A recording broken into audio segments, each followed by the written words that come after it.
San Diego, let's get to it. No fluff, no filters, just San Diego sports the way it's supposed to be. When one asset of your game is not performing at a high level, you need the other portions of your game to step up and overcome those things. The takes hit different here. You know, everybody's all worried about the Padres not hitting home runs. The Padres don't need to hit home runs to win games. The home runs are going to come. It's finding different ways to win. This is the Braden Surprenant Show.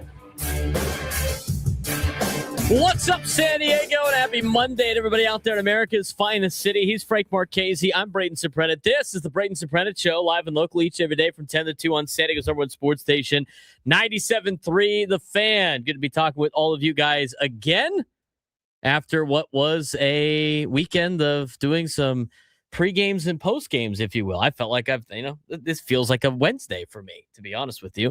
And with us having Wednesday off, it definitely feels more like a like a Wednesday or a Thursday, if you will. So we're going to say a lot of the things that I talked about over the weekend that if you missed it, you get to tune in today and hear a lot about the San Diego Padres and the fact that they took 2 out of 3 from the Baltimore Orioles, which is great. That's the great news. I got a question. Yes. It's been established. Correct. That you don't watch the games. That's right. Neither of us watch the games. So how did you do the post-game show if you don't watch the games? Very carefully. Okay. Very carefully. That's all I need. Yeah, I was playing the backyard baseball game on my phone, so instead of watching the game, so I was able to. I basically just did a post-game show on the backyard baseball game I was playing. Oh, okay. Yes, right. That's cool. Yeah. Anyway, you may proceed. Trying to watch on Channel 4. I don't know. It doesn't work. Let's talk about how the Padres did over the weekend. Friday night's performance obviously was not great, and a lot of it had to do with Griffin Canning. Griffin Canning was not good on Friday against the Orioles. And when you look at, I continue to do this just for reference on Baseball Reference, but at the beginning of the season, Frank, we talked about what the rotation would look like and what you need out of certain pitchers to count as your number 1, your number 2, your number 3 in the rotation. And we talked about it from a perspective of Walker Buehler or Armand Marquez were battling to be your number 5, right? That was kind of our storyline going into the season. And it was, oh, okay, we got Nick Pivetta, and we have Michael King and Randy Vasquez, and with Joe Musgrove missing some time, Walker Buehler and Armand Marquez, they were battling for the 5th spot, but now you kind of go 4-5. You're going to get Matt Waldron back. You're going to get Griffin Canning back. And at that point in time, they had already signed Lucas Giolito. You're going to get him back. And so you're looking at the rotation. You're like, okay, Michael King will be the 1 and Randy could be the 2. And, maybe Griffin Canning or Lucas Giolito will be a 3 or a 4. And then Walker Buehler could be the 5. I go back to Baseball Reference, and, if you just look at the qualifying pitchers and how they list them as starters, you can really much start to see what your number 1 is, who your number 2 is, your 3, your 4, and your 5. And again, this is why, and the rotation's been a little bit shaky as of late, but aside from Griffin Canning, they are really kind of holding their own for the most part. I mean, it wasn't great seeing Lucas Giolito last time out, but Lucas Giolito's 2-1 with a 4.35 ERA. That's kind of like a number 4 pitcher.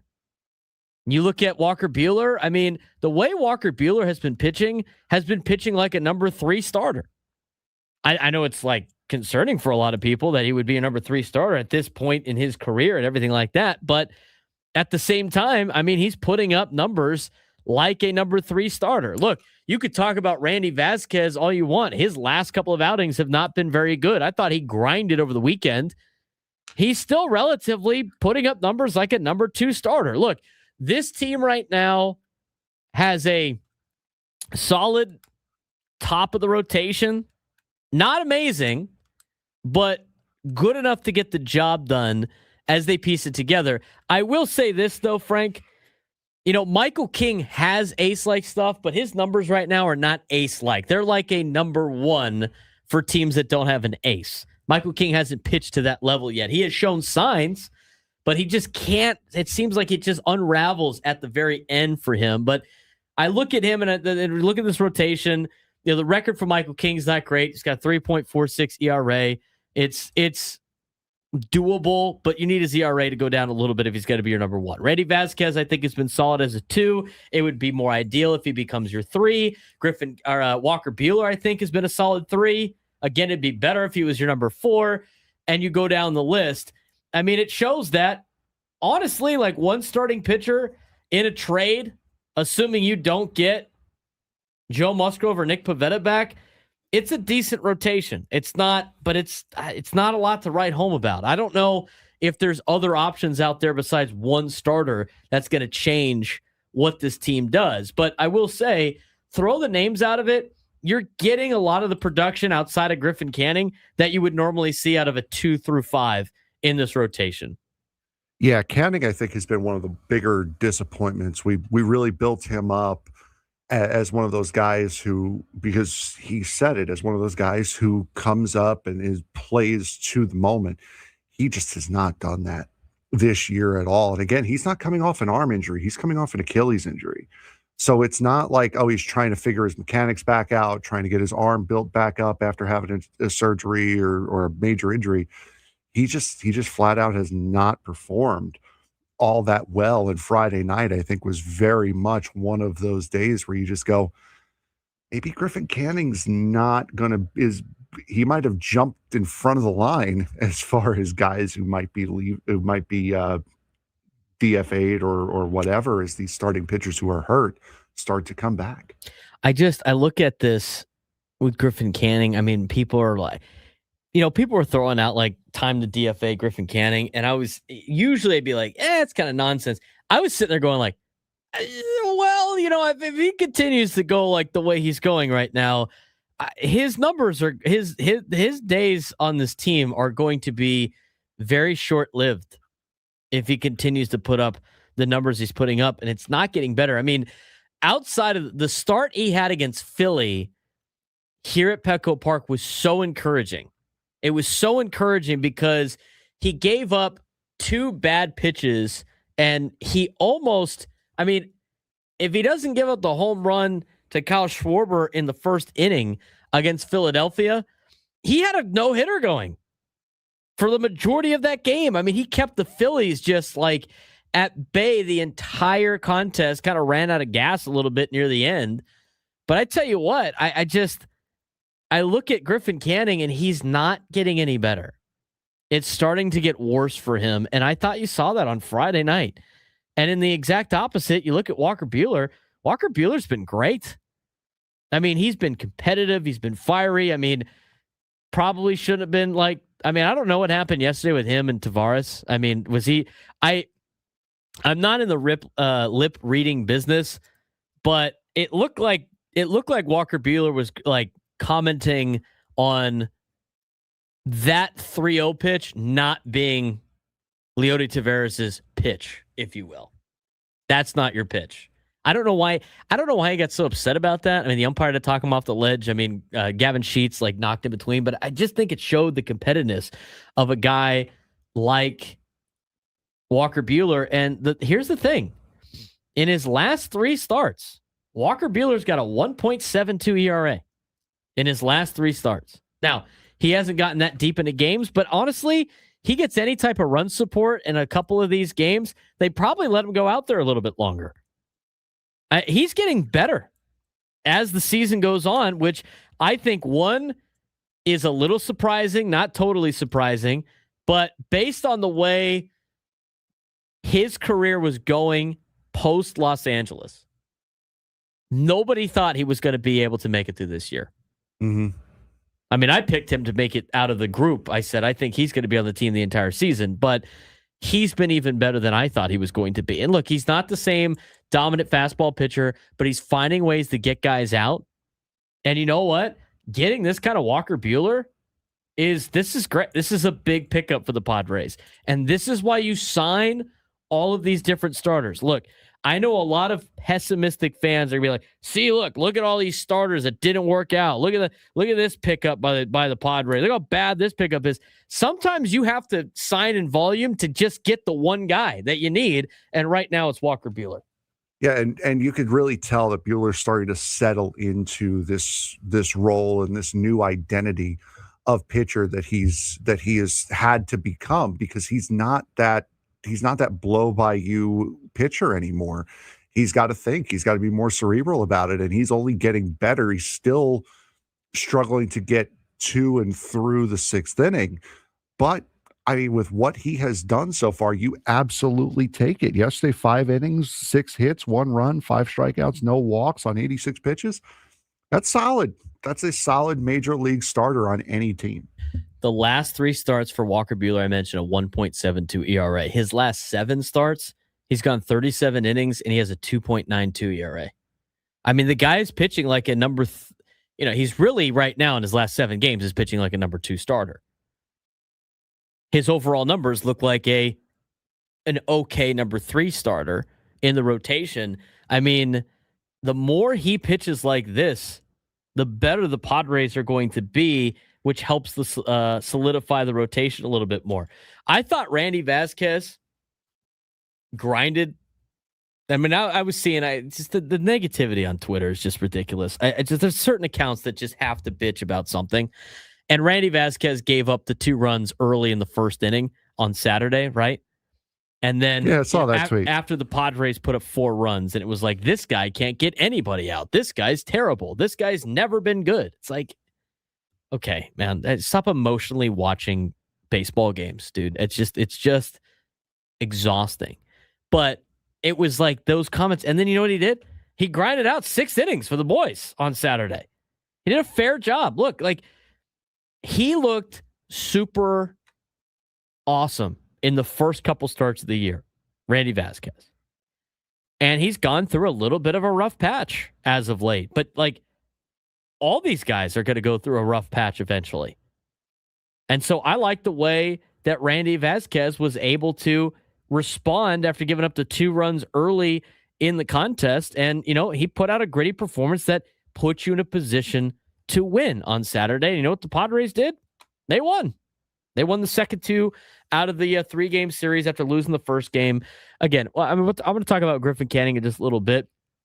I mean, obviously, Randy Vasquez's last 5 starts have not been great. He's got a 5.63 ERA. He's going to go through a little bit of that. I mean, he gave up 3 earned runs to the Dodgers. The Phillies got him for 4 earned runs. Philly got him again for 2 earned runs. The Mets got him for 4 earned runs on 8 hits. And then again, a gritty performance, 5 innings, 2 earned runs, 6 hits, gave up the 1 home run, had 2 walks. Not that bad. Honestly, not that bad against Baltimore. Now, you expect him to be near the top of your rotation, so he needs to be a little bit better. But, I mean, he went through a little bit of a tough patch. We'll see if he can bounce out of it, because his beginning part of the season was great. But, for him, it's just, walks end up hurting Randy Vasquez. And then you get to Griffin Canning. And we talked about it already a little bit, but like Griffin Canning really had, I mean, there's not a lot to be positive about when it comes to Griffin Canning on this team for what we saw over the weekend. I mean, he has a negative 0.7 WAR. He's 0-5. He has a 7.17 ERA in 8 starts now, and it's not getting better. It's absolutely not getting better. And he has had some bright spots, which is frustrating, but unfortunately, we've seen more starts out of Griffin Canning that look like his awful start in Milwaukee than we have seen him against the New York Mets or the Philadelphia Phillies, where he actually looked pretty decent in some of those. Yeah, he's had moments, but he has those big blow-ups as well. It has not been any sort of full-length quality. 5 walks on Friday night, that is going to kill you every single time through 93 pitches too. So he was laboring through those innings, giving up 6 runs and 5 walks. Yeah, that's not going to keep you in a rotation. No, it's not. And the 5 walks is the season high this year for Griffin Canning. 7 earned runs on Friday. I mean, he has had 3 starts this season out of his 8 where he's given up 6 runs or more. That is honestly not what I was expecting with Griffin Canning. And look, I think a lot of people, if you view the Griffin Canning signing as the savior of the rotation, it was never going to be that. Like, that's not what my expectations were. My expectations were you were going to get something between what he did a little bit last year with the Mets and most of what you got with him at the Angels. And like, hopefully he's a decent number 4 starter. I mean, he's not even a number 5 starter anywhere right now in baseball with the numbers he's putting up. And and you know what? The thing is, it's like, and people are starting to throw it out there with JP Sears and some of the guys from AAA. It's like, you got to start is this better than what you would get out of a guy like JP Sears? I think that's a question. But at this point, I'm always in the position of, unless there is a absolute clear replacement for a player, that you got to let these guys work out of a lot of their problems. And right now, for as much as we give Ruben Nieva credit, which he deserves, right? If you think that Ruben Nieva is the pitching coach that he is, which we think he is, then you got to let him help Griffin Canning get out of this mess, because he has the talent in there, but they got to get way more to Griffin Canning if they want to be a team that's contending in the postseason. The clock is now ticking on him as well, because I think it was maybe a week and a half ago, that German Marquez went on a rehab assignment. So if I remember seeing that right, the clock is already ticking on these guys, because Marquez is going to have to come back. It's a major league decision. I don't see anyone else you could put on the 60-day IL. And then after that, it depends on when Matt Waldron comes back and when he starts his rehab assignment as to when that clock starts again. So it's going to be a question of whether or not you want to make that move. The Padres, right now, we have gone on a couple of weeks here, Frank, where the Padres are not afraid to now start parting ways with players. And honestly, at this point, I think they have given everybody on their team a fair shake on what they got.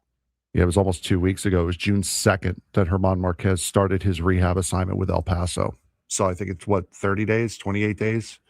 Yeah, it's pitchers. Like 20-something days for pitchers. So we're halfway through that already. So you got about 2 weeks left to prove your worth.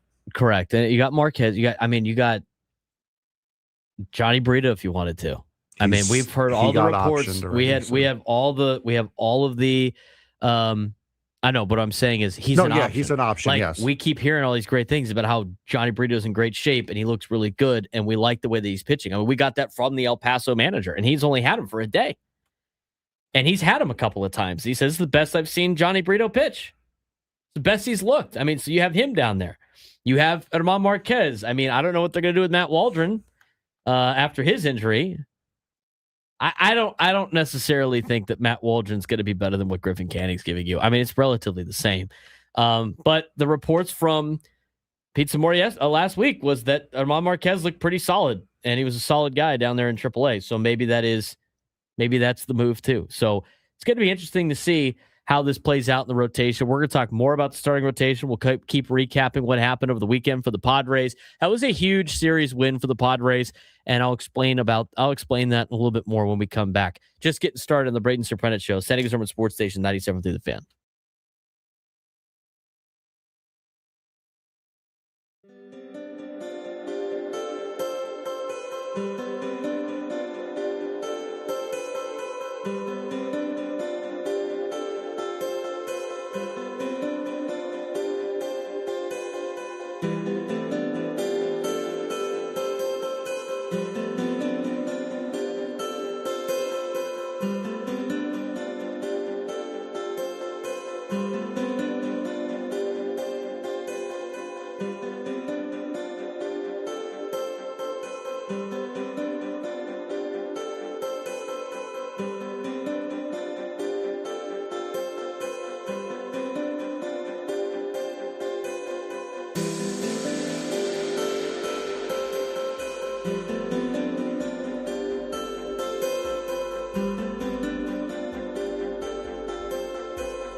10:24 on a Monday morning. Padres baseball earlier today. It's a 4:45 start today. 4:45 start tomorrow. And what's the Wednesday start? It's like 11 something? 11:15. 11:15. 11:15 start on Wednesday. So earlier Padre games on this road trip. We love to see it. Padres will be in St. Louis for these 3 games. And then we'll go down to Texas to take on the Rangers. These are very important games. I mentioned it before. I said the Padres had to win 3 out of the next 4 series. Check off 1 as they knocked off Baltimore. They got St. Louis, Texas, Atlanta coming up. They got to win 2 of the next 3 series to get back on track. Now, that's assuming you lose the series to the Dodgers and you split the first 2 games with the Cubs in June. If you do that, you'll finish June 500, which means what? it means you will go into July with the exact same record you did last year at this time. And last year, the Padres won 90 games. So not to say that that always correlates, but this is the tough part of the schedule for the Padres in terms of like travel and where they're at compared to the second half of the season where the schedule opens up a little bit more. It was great to see the Padres take care of business this weekend and see the bats come alive. We hadn't talked too much about Saturday night's game, Frank, but the bats came out. 5 home runs for the Pods on Saturday night. Out of a lot of the big-time players, too, on this team. It was good to see them launch the ball out of the bandbox that is Oriole Park and Camden Yards. It's nice to see you finally coming around to Agent Zero being a key contributor on this team. It's nice that, get a big home run in the first inning from Samad Taylor. Very nice that you're finally giving him the credit that I'm finally giving. Are you kidding me? He's so rightly earned. We've talked about Samad Taylor at nauseam for the last 2 weeks that he's been up. Samad's been great. I mean, he started 7 straight games. He's 10 for 26 with 8 RBIs. He bunted for a hit yesterday, scored on Duran's double. Craig Stammen praised all the call-ups getting regular playing time and staying in a rhythm. And you know what? This is the energy you get when you bring up these guys. I mean, if you look at the players that the Padres currently have up, Samad Taylor, Jace Bowen, Will Wagner, you look at those 3 players in particular and show what they and just see what they're doing and then think about the guys that are no longer part of this team. It doesn't take a rocket scientist to figure out why these guys are up right now and playing and why the other guys were either DFA'd or sent somewhere else. Oh, absolutely. And if you look over the weekend, 7 hits, 10 hits, 8 hits. That's a normal offense, folks. All right, that is a normal big league average offense. It's not 3 hits, 4 hits, 3 hits over the course of a 3-game series. You're looking back to at least this weekend. You had a normal, average, everyday Major League offense this weekend, which is fantastic. I thought that Friday, if we go back to Friday's game, I thought Friday, the Padres offense was close. It just seemed close. I mean, they had 14 at-bats with runners in scoring position on Friday. 14. Mm-hmm. They went 4 for 14. Obviously not great. If you had just any type of better performance out of your starting pitcher, it's a little bit of a different game on Friday. But I thought on Friday they were right there ready to break through. And then sure enough, they did on Saturday with the 5 home runs.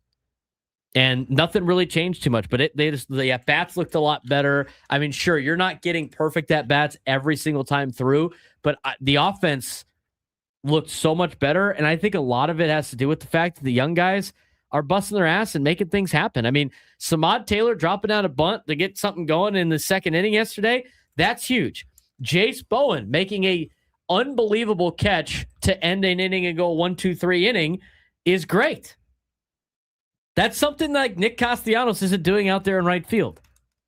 Samad Taylor at the plate again, dropping down a bunt. I mean, it's great. They had been playing at a high level. Will Wagner.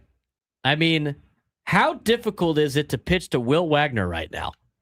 I mean, he's seeing 4.6 pitches a plate appearance. He doesn't chase outside the zone. He's working his walks. He's reaching base multiple times, and he did it again yesterday. He scored on the Duran home run, and he scored on the head first slide after some errors on what was an impressive slide that gave Fernando that sac fly to right field. I mean, he was able to avoid whatever. I mean, the tag at the plate. Will Wagner doing a job. Samad Taylor doing a job. I mean, Jace Bowen has not been that great in the box, but he's been pretty solid on defense.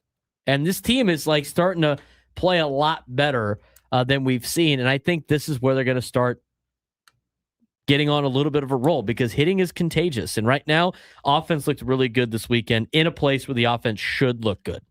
And I'm going to round it up here. He's got a 1,200 OPS. 4 for 9 this season is Will Wagner. And for him, he's only 27. So it's not like this is an aging veteran that's been up and down as a quadruple A player. He is still like a young, more or less prospect that the Padres got from Toronto a couple years ago. So Will Wagner last year. So Will Wagner, if he can prove that he sticks, he can find an everyday spot on this team, whether it be on the bench or in the starting nine. It remains to be seen yet, but he's not an old over the hill guy. He is a guy who has a lot of potential still a relatively young age at 27. You have a bunch of control over him. He could be a big contributor for this team in the next couple of years. You talking about Samad? No, Will Wagner. Oh, Wagner's been great. I just, and people are upset about the Wagner, which is funny. Like, people started getting upset about the Will Wagner trade early last week before they pulled up Will Wagner, because Brendan Valenzuela has been tearing it up for the Blue Jays as a backup catcher. And the reason why he's playing is because, Alejandro Kirk is hurt and whatever. But so people were just like, oh, another bad trade. I mean, right now it's kind of working out for both. I mean, obviously Valenzuela's got like 7 home runs, and the catching situation for the Padres hasn't been great. But I like Will Wagner's at-bats. I like his presence in the box. I like what he's been able to do. You mix that with, again, Samad Taylor. We talked about it with the manager of the Chihuahuas. And he said, this guy's been kicking my ass with Seattle for the last 2 years. As soon as he became available, I started making phone calls saying, we have to get this guy. Sure enough, the Padres were already on it. They already signed him before he could make those phone calls. But these young players are doing a really good job of creating a little bit of a spark, and the veteran guys are starting to pick up from that spark. Manny hit another home run. Manny hit pretty decent. Yesterday wasn't as good, but he's hitting a lot better. Fernando 2 for 4 again yesterday. Got the bunt signal, sac fly. I mean, he's been on a hot stretch, hitting 383 in his last 19 games. His WRC plus up to 101 now, which is a lot better than what it was before. Offensively, it's becoming a lot better for this team, which is good to see. Now you have to continue it in St. Louis with the team that you're battling for a wild card spot for. You already messed up the entire series against Philadelphia. So when you look at the standings and you see Philadelphia in front of you, understand that whatever it is, add a half game onto it, because you lose tiebreakers, because you got swept by Philly. What you cannot afford to do is start having no tiebreakers against any other team in the National League that you're competing with. And right now, who's above Philly in the standings? St. Louis. And I still think St. Louis is going to come back down to earth. They're 7 games above 500. They got a good, solid team. It's very young. But I will say this, for the St. Louis Cardinals, if you're going to be in the hunt right now, you got to be able to have a winning record against the Cardinals. And you know who else got to have a winning record against that you didn't so far? Washington, because they're a game behind you right now. Chicago, who's a game behind you right now. Arizona, who's a game and a half behind you right now. They have to be able to start racking up wins against National League competitors. And one of them is St. Louis, and they have to take 2 out of 3 to win the season series. And this is a very important series today. And I believe you have not played, the Padres haven't played Miami yet this year, have they? Not that I can remember. No, they have not. And Miami's on a heater right now. They're 10 and 2. They still think they're going to trade They're Xander. 10 and 2 this month. They've just gotten back to 500. They're 36 and 36. They're starting to look like the dangerous team that we had anticipated the Marlins being at the beginning of this season. They've turned it around. The second that June ticked over, they have become a completely different team. Yeah, Miami's right there. I'm curious to see what they do at the deadline. They still want to kind of trade Sandy Alcantara. If they do, I mean, then they're going to be in a world of hurt. The Pirates are just kind of puttering around. Arizona kind of puttering around, but they're all around 500. They're within striking distance. So this is a very big series for the Padres against the Redbirds. When we come back, get your phone calls. Ron, Kevin will get to you. Just getting started on the Braden Surprenant Show, San Diego Summer Sports Station 97 through the Fan.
Braden Surprenant show on a Monday, talking Padres baseball. They took 2 out of 3 for the Baltimore Orioles over the weekend, which is great. That's their second consecutive series win, Frank, for the first time since mid-April.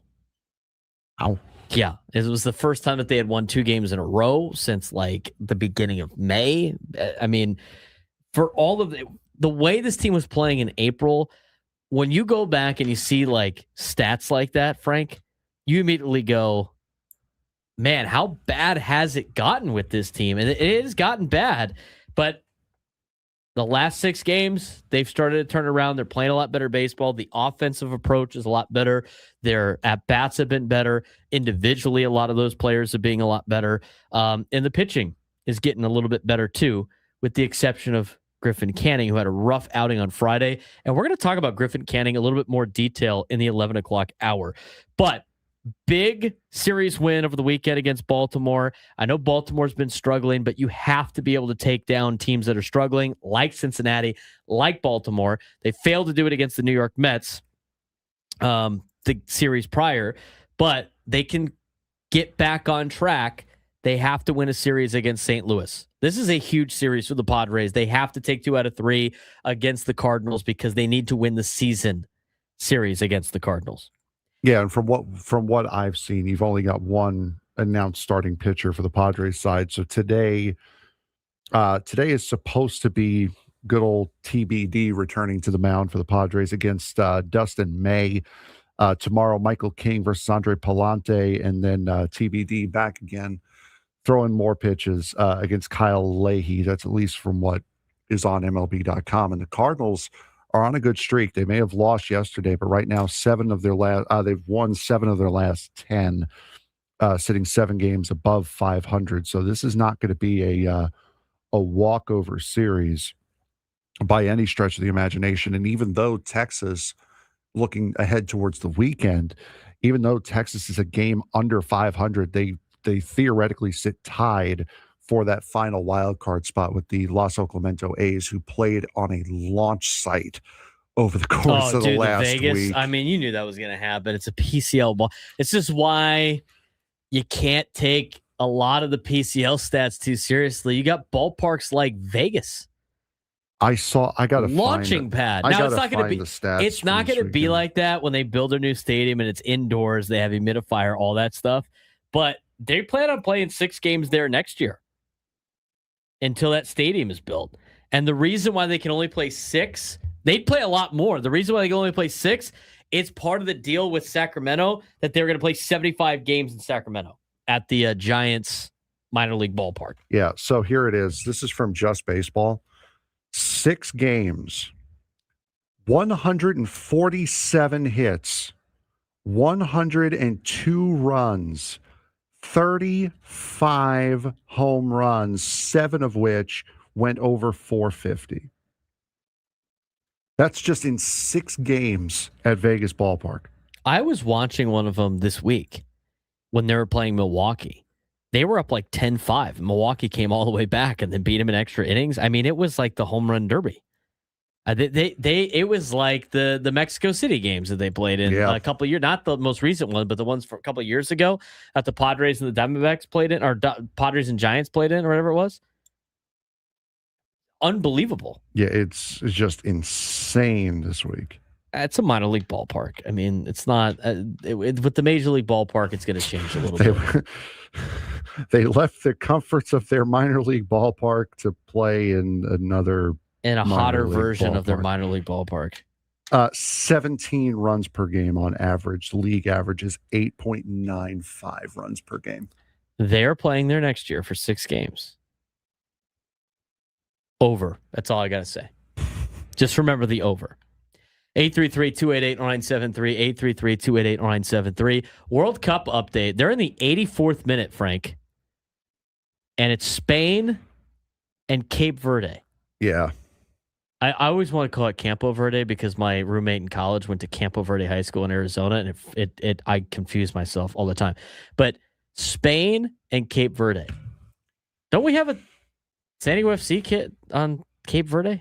Isn't that? I believe that was. Isn't it the backup goal cap? Isn't it CJ Dos Santos? Isn't it Dos Santos? I believe. Isn't he playing for Cape Verde? Let me make sure. Let me double check here. I think he is. I believe he was the backup keeper. I would leave him as the backup keeper. With their starting keeper is amazing. With how this keeper's performed in the face of Spain today, scoreless in the 85th minute. I mean, they are taking Park the Bus to a whole different level, Frank. Well, I mean, that's kind of what you have to do at this point. I mean, you're just trying to play for just to not give up 3 points. Yeah, I mean, exactly. For Spanish fans, like a little scared. Yeah, they're a little stressed. I would as well. Yeah, CJ Dos Santos is on the roster. But yeah, this will be this is a win for Cape Verde if they do end up drawing this game. Not just in the fact that you don't lose to Spain, to have a 0 goal differential when the goal differential tiebreaker is going to mean absolutely everything. That is huge for Cape Verde to be able to come out of this with 0 goal differential. Because here's the thing too with like Cape Verde, like. If they can, like you mentioned, I mean, Spain's the toughest one in that group, correct? Yeah, Spain is expected. I mean, they're to like win top 5 in the world. And number 2, Spain, Uruguay, and Saudi Arabia. Yes, is the group. I mean, if you can win your next match, I mean, you're in a great spot. You're in a great spot. But Spain is just, I mean, they've. I'd have to look. I mean, you could probably pull it up. I would imagine the possession for Spain right now is like 90%. 74, 26. Based on the stats that you're looking at right now, are you On like ESPN. that surprised? I mean, or no, I mean, like, isn't it surprising how long they've controlled the ball and how many shots they've put up that they have not been able to score? Here's the stat line right now. Expected goals: Spain 2.06, Cape Verde 0.04. Possession 74-26, shots on goal 7-0, chances created 2-0, big chances missed 2-0, accurate passes. Spain 689, Cape Verde 191. Cape Verde is beating them in duels 1-1 and saves 7-0.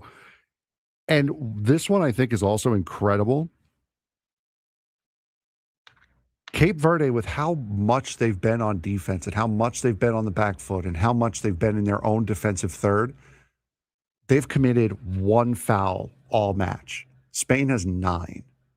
So that, I think, is a very, very big key as to why Cape Verde is still tied 0-0 right now, other than Spain just refusing to hit the net. And Spain has had a pretty decent chance right there.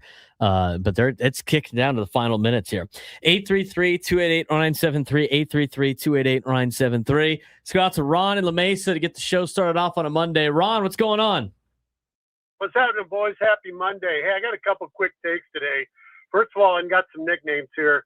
The youth movement, I love it. I'm going to call them the PEDs. It's a nice injection that won't get us suspended. And Manny, I'm sorry, buddy. Something's wrong with you. You're now El Refrigerator because you're so slow. I'm worried that you're hurt. The only person slower than you is, well, me. And then there's Ron Marinaccio, El Cañon. Not because he can hit or throw fast, because he hit this target. I'm so happy that after about 7 years, somebody in our staff finally drilled one of the other teams just to protect our batters. Good for you, Stammen, if nothing else.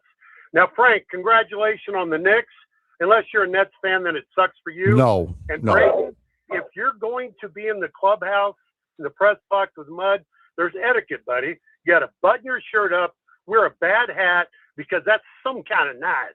All right, boys, we'll talk to you. Ron gets a couple of fouls in there, but that was great. Couple of fouls for Ron, but that was great. I'll give him one. He draws the foul. He had a couple of fouls in there. He let it rip today. I'm surprised no Texas Tech hate out of the Kansas State guy. We got to pile on here. 833-288-0973, 833-288-0973. Let's get out to Kevin in Chula Vista. Kevin, what's going on? Hey, man, Ron gets some extra 3-point shots there. That was pretty good. he hit the threes, man. You got to give him some slack. So anyway, yeah, I agree a lot with what he said. Following up on, I don't know if you want to call it youth moving route, but props, goes to AJ and the front office and the staff at the minor league level for knowing something more than obviously we do about what's down there and what can come up here and help us out, which is a refreshing thing because you see these guys, they're playing for the love of the game. They say nothing about the back of their damn baseball card, which I'm so sick and tired of hearing from these other high-paid guys that seem to forget that it's not the back of the baseball card, it's what you're doing right now. But props to AJ on that. Now, one last thought. We've never really talked too much about the impact of losing Pavetta, Musgrove, and Yu Darvish collectively within the course of 12 months, 14 months? And that's about 40 to 45 wins that you got to replace. And so keeping that in mind, I know we all get frustrated with the current crop of pitchers, et cetera, but, we're replacing some really good guys, and it's pretty hard to replace that level of talent all at once. So I just got to keep reminding myself, and I'm sure everybody else will, that we're going to do the best we can with what we got, and we've got a hell of a tough schedule coming, and it's going to show a lot in terms of where the rubber meets the road with this team by the All-Star break. That's 100% right, Kevin. I appreciate the phone call. I mean, I even find myself in that position too. It's like, man, with this pitching staff, how are they able to win games and do this? It's a lot of money invested in a pitching staff right now, Frank, that's on the IL. And Yes. it's not like it's, oh, we have fragile guys. I mean, arms go down across Major League Baseball all the time. It happens. Like, this is an unfortunate sign for your pitching staff. It's not like you can prevent it too much, right? I mean, the way arms go, I mean, I would imagine the Braves are probably tired of having Spencer Strider go on the injured list, right? I mean, they're probably completely tired of dealing with that. It happens in this day and age of pitching. And when you invest money in guys like that, right? Because you want to have good pitching, sometimes they get hurt. I mean, that's a lot of money on the injured list when it comes to the Padres. And it comes to a point where, they've had these injuries where they've missed so much time, you forget that they're part of the team. Yeah, for Yu Darvish, the reason why we don't really ever count Yu Darvish is because he put himself on the bereavement list. He's not getting paid for this season, and the $18 million they would have spent to him has already been spent. So that's why we kind of forget and don't bring up Yu Darvish in these conversations. But yeah, that is a lot of money between what you have with Joe Musgrove, what you're paying for Nick Pivetta. That is a lot of money. But again, you also have to remember what we discussed when Pivetta went down is the option. If he is out until August 21st, that becomes a club option. Correct. If they for would Nick like Pivetta. to. So there's a I don't want to say it. I don't want to say it this way because it sounds like we all know what you're getting to. But here's the thing, though. It's like if he has an injury that's that bad, right? Like maybe they don't take the club option. Yeah, exactly. I mean, it works out. The Padres are protected. It's either he's good enough where he might be able to come back, and then you would have him very cheap next year, or he's not. It's worse than what it was, and then. You don't have to pay him. He doesn't opt into the contract, then have to pay him to just be, rehabbing. And they're getting a lot of the money back on insurance as well. So. Correct.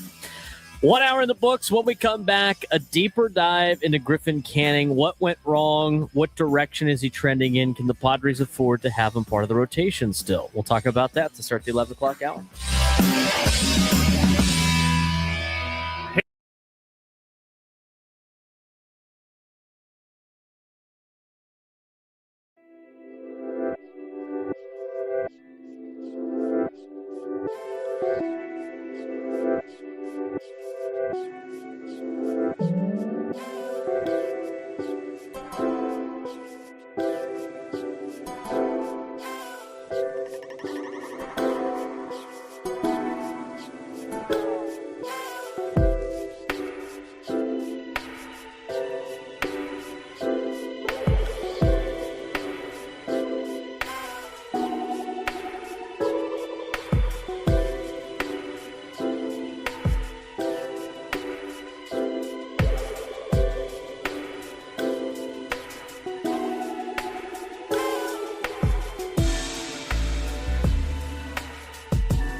11 o'clock on a Monday. He's Frank Marchese. I'm Braden Surprenant. It's the Braden Surprenant Show. Setting his number at Sports Station 97.3. The Fan. What a World Cup match that just finished. Spain and Cape Verde. A scoreless draw. Cape Verde just parked the bus and sat back the entire time. Very big strategy for Cape Verde. I mean, if you could get a scoreless draw or just a draw in general against the second best, and some rankings have them best ranked team in the world, that's a huge win, if you will, even though it's a draw, in terms of the pool play before you try to find your way to knockout rounds. I mean, that is huge for Cape Verde, and probably the biggest surprise so far of the World Cup. And the World Cup's been fun so far. Oh, it's been absolutely incredible, and we'll go over the World Cup a little bit later on in the show after our interview with Kyle Larson. We'll get you the full breakdown of everything you've missed over the last couple of days. But yeah, huge for Cape Verde. They play Uruguay next.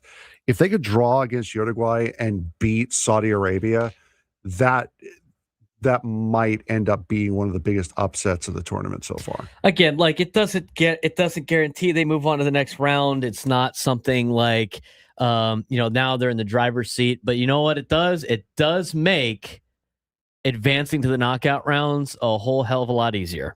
And that's exactly what you're looking for. I mean, when you got to play one of the best teams in the world, being able to get a draw against them and not, because that could have turned into Germany and Curacao yesterday. Mm-hmm. Like Germany and Curacao, punched them in the mouth early, and then Germany was like, they took that personally. They put up 6 unanswered goals against Curacao and just racked up a 7-1 victory, which almost completely eliminates Curacao from the next round. That is something you can't do against one of the best teams in the world. You're just trying to survive and advance in the first round, in the group stage of the World Cup. That's a good step in the right direction. I was here all weekend. We had some soccer on as we were doing the pre and post, but the World Cup so far has been fun to watch. And this is the time of the year, every couple of years where you got almost everybody locked in on soccer throughout the country. Yeah, so you've got the next match is coming up at noon, so you got about an hour between these matches. Belgium versus Egypt, which I feel is the best match of the day. Coming up next, Saudi Arabia, Uruguay at 3, and then Iran versus New Zealand at 6. So those are your 3 matches coming up today that are remaining. Full slate of games today, and then USA plays later in the week. Right? Yes, USA plays Friday, Thursday. I think are their 3 days. They played Friday of last week, right? Yeah, last Friday. Okay, so we haven't talked about. We're going to talk about on the update. They played really well. Yeah, we have that for the next segment after the update. Actually, they played extremely well. We'll talk about that more later on the show. Let's talk about Griffin Canning. Okay, it was a tough watch on Friday. I mean, so that was the thing too, right? I was sitting there doing the pre and post. It was earlier. And like once the Padres gave up the lead, I think a lot of people went to, Team USA's on. Let's go watch soccer. Griffin Canning did not have it on Friday night. And it led to a tough loss to the Baltimore Orioles. It really set the offense up for failure. I mean, the offense still hit 286 with runners in scoring position. They had 14 opportunities with runners in scoring position. But it's just when you had such a big deficit to climb yourself out of, it's hard for the offense to do. Now, Griffin Canning was brought in to be like a number 3, number 4 starter in this rotation that we have patched together here in San Diego because of the injuries, as Kevin and Chula Vista mentioned. And if you start looking at Griffin Canning's pitching breakdown, it's not really trending in any direction. The biggest takeaway is inconsistency, Frank, from a guy that has shown that he has good stuff, but has failed to locate time and time again, and has had a lot of issues with walks. Yeah, and again, was it 5 walks on Friday? So he had that big walk issue this past start. But I mean, you haven't seen anything like really wrong with Griffin Canning. It's not like a major mechanical issue. It's just that he just cannot put back-to-back starts together.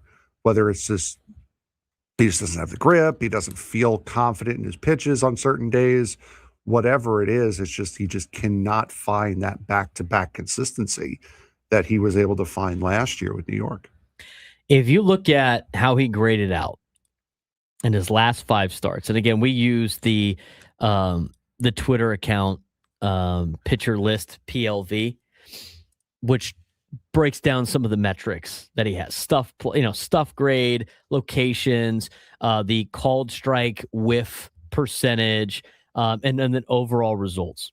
If you look at his last 5 starts on there, I mean, you could look at back to the Dodger game. Stuff was a B+, location C+, right? Best stuff grade of the last 5 games. Used the changeup a lot against lefties. Decent overall, but still gave up the homer. Against Philadelphia, stuff was a B-. Gave length, but 2 home runs again that he gave up. Solid, but not dominant. Slider heavy mix against lefties. Against Washington, low strikeouts, a low called strike whiff rate. Long ball hurt him again. Stuff and command both below average. On his second to last outing against the Mets, his best recent start, stuff played up. Results were clean despite still average locations. And then in his last start against Baltimore, 11 base runners in 5 innings. That's not good. I mean, walks and mistakes absolutely killed Griffin Canning, and the location grade reflects the command issues. I mean, he got a C- on his location grade in his last start. His last start, 5 innings, 7 earned runs, 6 hits, gave up 2 long balls, 5 walks, had the 6 strikeouts, had 8 whiffs. He actually had a 32% called strike whiff rate, which is not bad on 93 pitches, but results not very good. You start going down the list here. Stuff grade from the Dodgers game on, B+, B-, C-, B, B-. Not bad. I mean, it's fluctuating around the B- B range. His 4-seamer's looking pretty good. His secondary pitches have shown flashes of whiff ability. That's kind of big league average to slightly above stuff. Not plus, but very usable. And so you see that stuff out of Griffin Canning and go like, he should be doing a lot better than a 7 ERA in 8 games. Then you get to the locations and command. It's consistently the weak link. I mean, this is a guy that's been incredibly inconsistent in terms of results, but the thing that has been consistent, his lack of being able to command his pitches. It's constantly a C- to a C+, but mostly a C-. And this shows up in walks, like the 5 walks he had against Baltimore. It shows up in the pitches getting barreled, multiple 2 homer games for Griffin Canning when he pitches. The movement profiles look fine on paper, but he's not consistently putting the ball where he wants.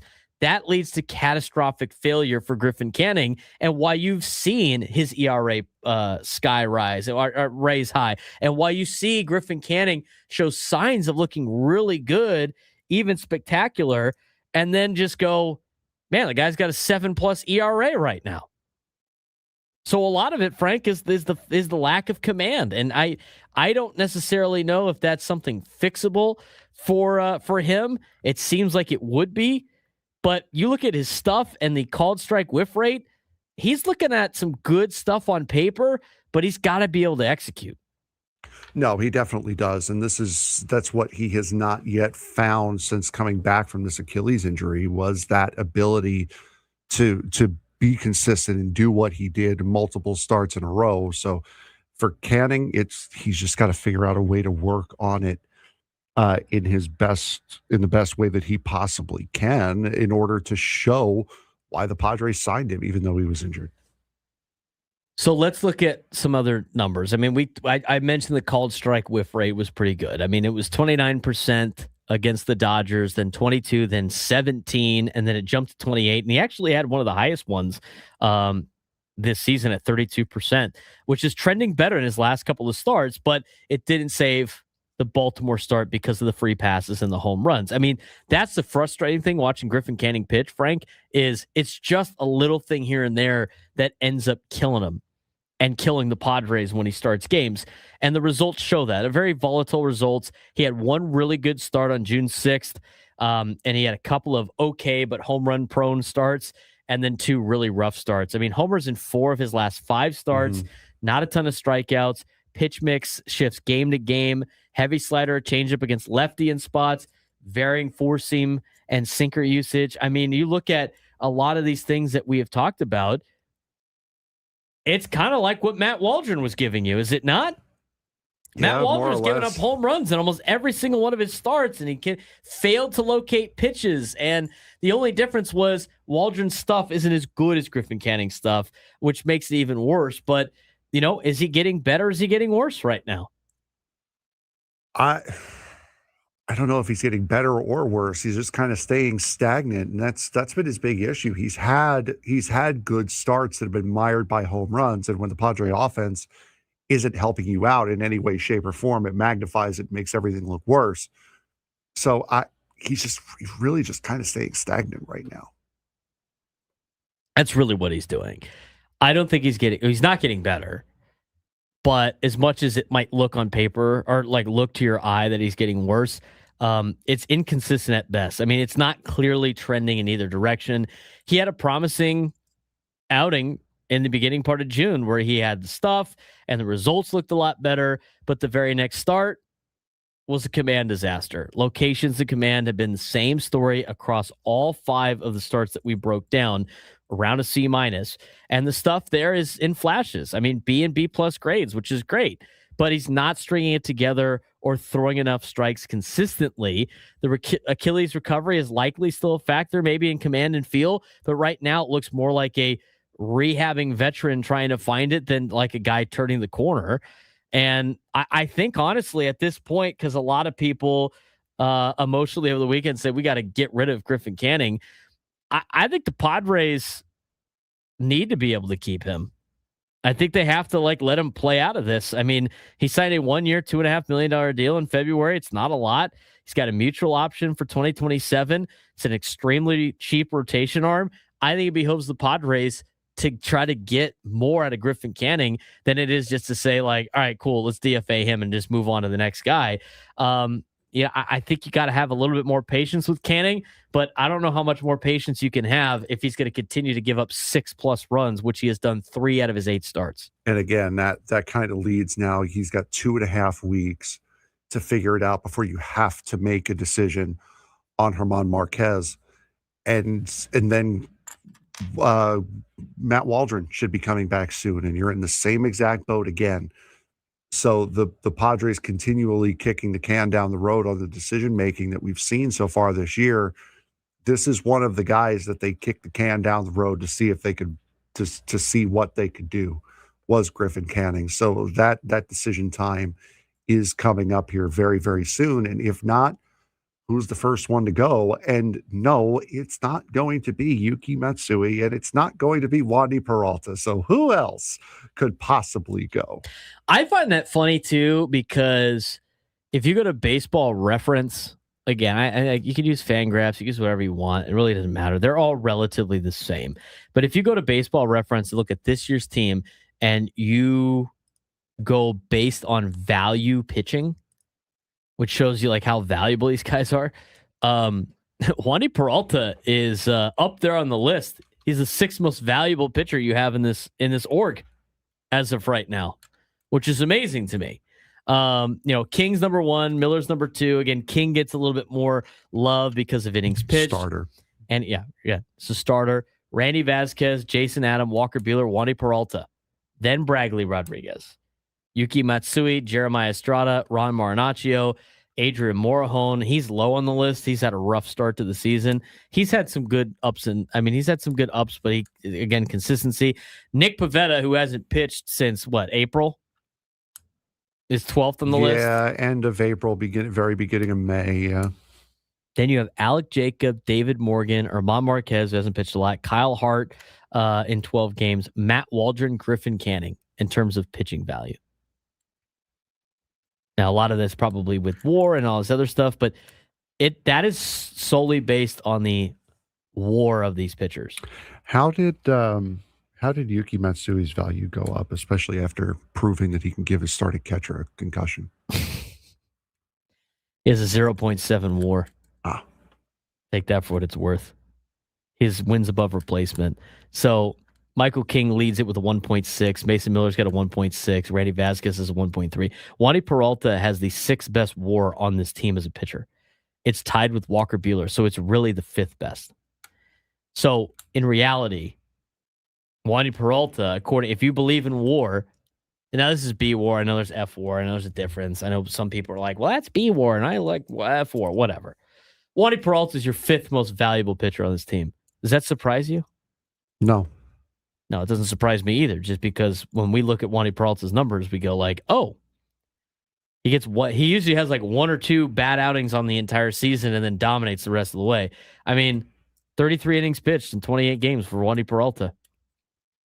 0.8 WAR. Wandy Peralta also, I think he's got a low ERA too, if I'm not mistaken. 2.18 ERA. Did you know his ERA was that low? I didn't. I mean, think about this. The 2 guys that every Padre fan doesn't like. Yuki Matsui, 1.74 WAR, ERA. Wandy Peralta, 2.18 ERA. I'm sure there's a lot of base runners on ball. I'm sure their inherited runner stats aren't very good, but it's hard to complain about guys that have that as their ERAs. But we could pick and choose. No, it's not. Our fans could do it every day. Yeah, that's right. Pick and choose what stats mean more and which ones don't. Like I said, the inherited runners are probably rough for those guys, and then they give up the runs and they take them out. But I mean, it's not bad. Some of these guys in the bullpen, it's definitely not bad enough to take on like $8 million in money you'd have to pay for these guys. So I think overall in this Griffin Canning thing, Frank, is he's not trending in the wrong direction. He's not trending in the correct direction. He's kind of just sitting there in the middle, and you have to have the patience, I think, right now to have him work his way out of this. And if you believe in Ruben Niebla, which I think we all do, I think he's going to be able to turn him around. But right now, it hasn't looked very good, and his last start was awful. No, and if you're looking at who you're going to move Marquez for, it's going to be a starting pitcher most likely. Lucas Giolito has done nothing to get himself DFA'd.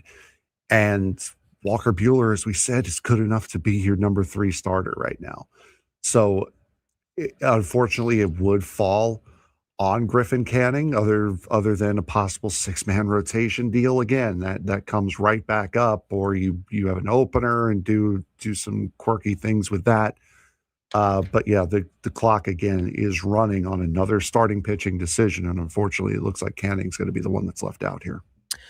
When we come back, we'll get more of your phone calls. Dexter in Spring Valley, Brad and Escondido will get to you. Talking Padres baseball here in the 11 o'clock hour. So we got some interesting news about, out of an article from the San Diego Union Tribune about, what could happen maybe at the deadline. We'll talk about that when we continue on the Braden Surprenant Show, San Diego's #1 sports station, 97.3 The Fan.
11:23. All of our guests join us on the SDCCU fan hotline. It's not Big Bang Banking. It's better. Coming up at noon, we are going to have reigning NASCAR champion Kyle Larson join us. It's going to be a fun time, I think, talking with Kyle Larson. He is a California kid out of Elk Grove, California.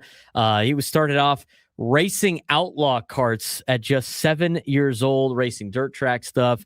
Got an opportunity to race stock cars. And in his first stock car race as a professional, he won. NASCAR Cup Series champion twice, 2021, and the reigning 2025 NASCAR Cup Series champion, one of the NASCAR's 75 greatest drivers of all time list. He drives the number 5 car for Hendrick Motorsports, number 5 HendrickCars.com Chevrolet, and he'll be racing this weekend as San Diego gets ready for NASCAR coming in to America's finest city out in Coronado, on Naval Base Coronado. Frank, you said they're on their way, expected to be here by Wednesday, I think, all the crews. You said they're live streaming their trip out here? Yes, the NASCAR hauler is currently live streaming, I believe, on NASCAR's YouTube account. Hold on, let me see here. So make sure you pop open an extra window if you want some good old truck driving ASMR. Let's see here. NASCAR's YouTube. You like that, Frank? Oh, yeah. NASCAR truck driving ASMR? Oh, yeah. Well, it's not even truck driving. They are. It is on NASCAR's YouTube account. They're currently in Oklahoma right now. That's a pretty good moving parts there. Yeah, from Pocono yesterday to Oklahoma already today. Right.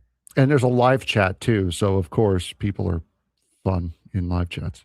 Yeah, we experienced that too. Is that what you're going to do when you get home? No. They don't stop, right? That's why they've made it so far already, because they have 2 drivers per truck. Yep.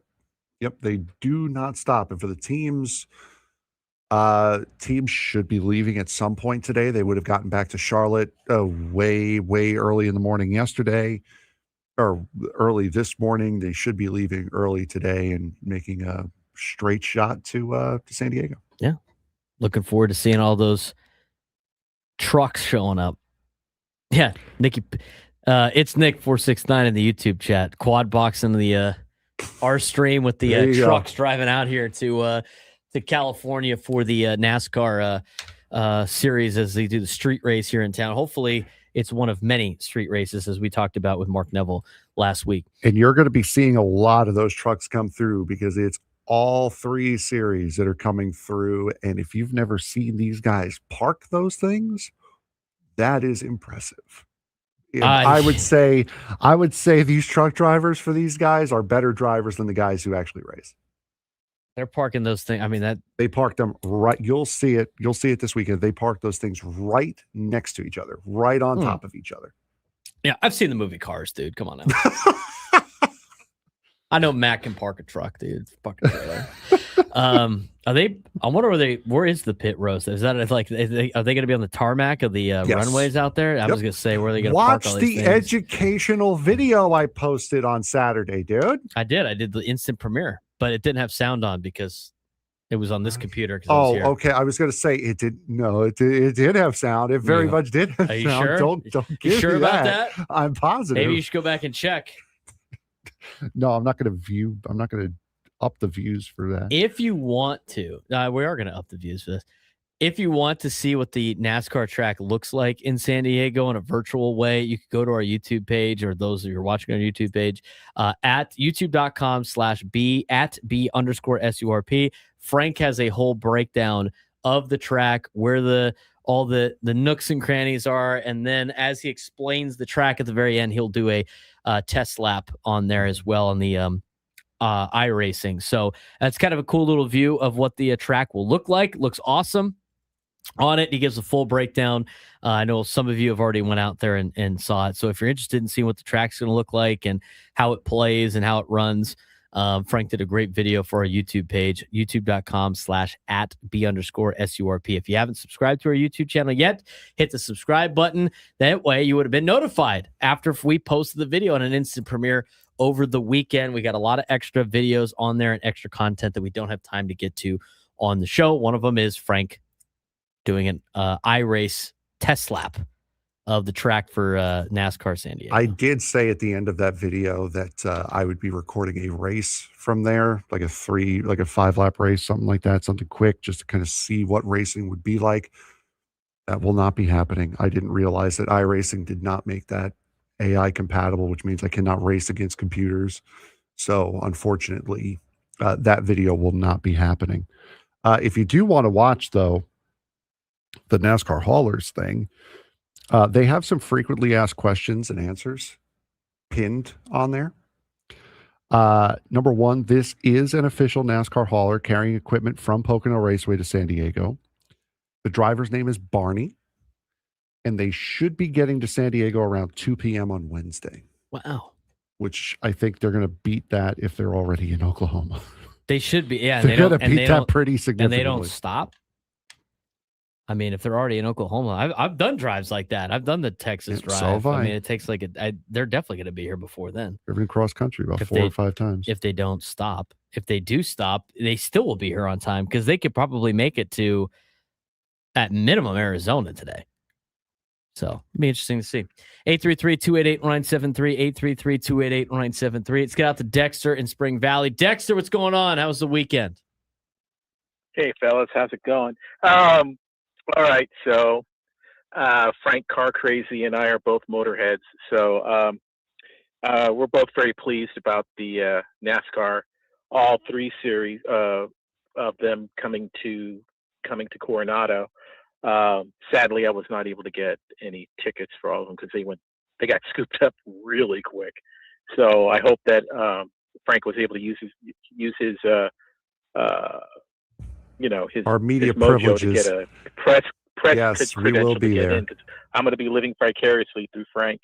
But since you guys are interviewing Young Money today, I would like, if you could, I wish I could ask him this question, but unfortunately, I'm not you guys. And if you could ask him this question, NASCAR right now is so diverse. You have Bubba Wallace, right? Who's an African-American driver. You have Daniel Suarez, who's a Latino driver from Mexico, and 2-time Young Money, he's Asian-American, but he is a 2-time champion. Ask him what it's like to be able to carry that banner, to be the first person of color to be not a NASCAR champion once, but twice, because I don't think anybody has ever broached that topic outside of Bubba and outside of Daniel, because his name is Kyle Larson. His mom is Japanese American.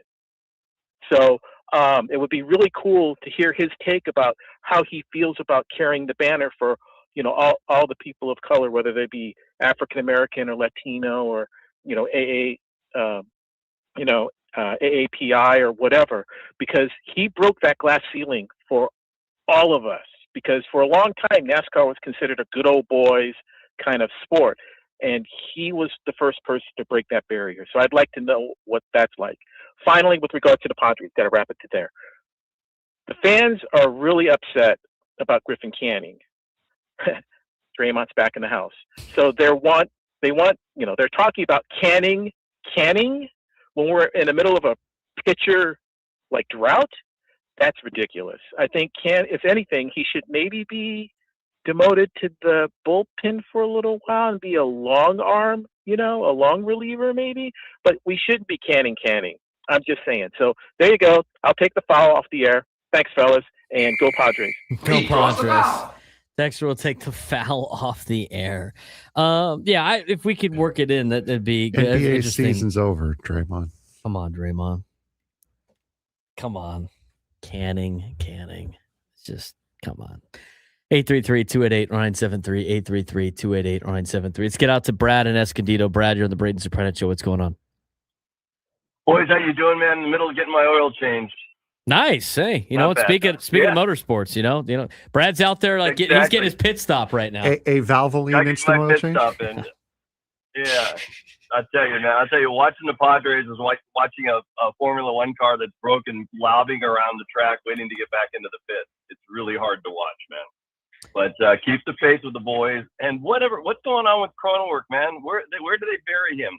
somewhere. No one talks about him. What's going on with him? No, the latest update that we got, and we appreciate the phone call, Brad, is he's starting to do some workout stuff, and he's starting to move around and try to start this rehab process, but he hasn't been able to do baseball activities yet. And again, like with concussions, and I have to deal with this all the time as a football coach and be trained in all of this stuff. Is you got to get the heart rate up and see if you get a headache. That's basically where you're at. And every single time that you get your heart, and you have to do some extensive training and extensive work. And if your heart rate goes up and you get a headache, you got to start over again. And then you got to go through the whole process again. So it is a long process. The fact that he played with a concussion and not knowing it probably made things a little bit worse that they have to deal with. I think they're going to make sure every precaution is met because, again, you can't mess around with concussions with any sport. I mean, regardless of what sport it is, whether it's a contact sport or not a contact sport, a concussion is a concussion. And that can have long effects in your life and stuff. That's a big reason why they put Freddy Fermín on the concussion injured list too. They don't want to mess around with this. So it's going to take some time for Jake Cronenworth. And, until he has cleared all those hurdles, that's, he's not going to be on the roster. 833-288-0973, 833-288-0973. Got more FIFA World Cup action going on as Belgium's about to get underway. Full slates of World Cup matches throughout the day. We're going to get to that later on in the show. We are also going to get to Kyle Larson in the noon hour. It's going to be fun talking NASCAR also. But when we come back, what else is going on in the sports world? We'll get to today's sports thread. Braden Surprenant Show, setting us over at Sports Station 97 through the Fan.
All of our guests join us on the SDCCU fan hotline. It's not Big Bank Banking, it's better. When we come back, Kyle Larson will join us on the airwaves.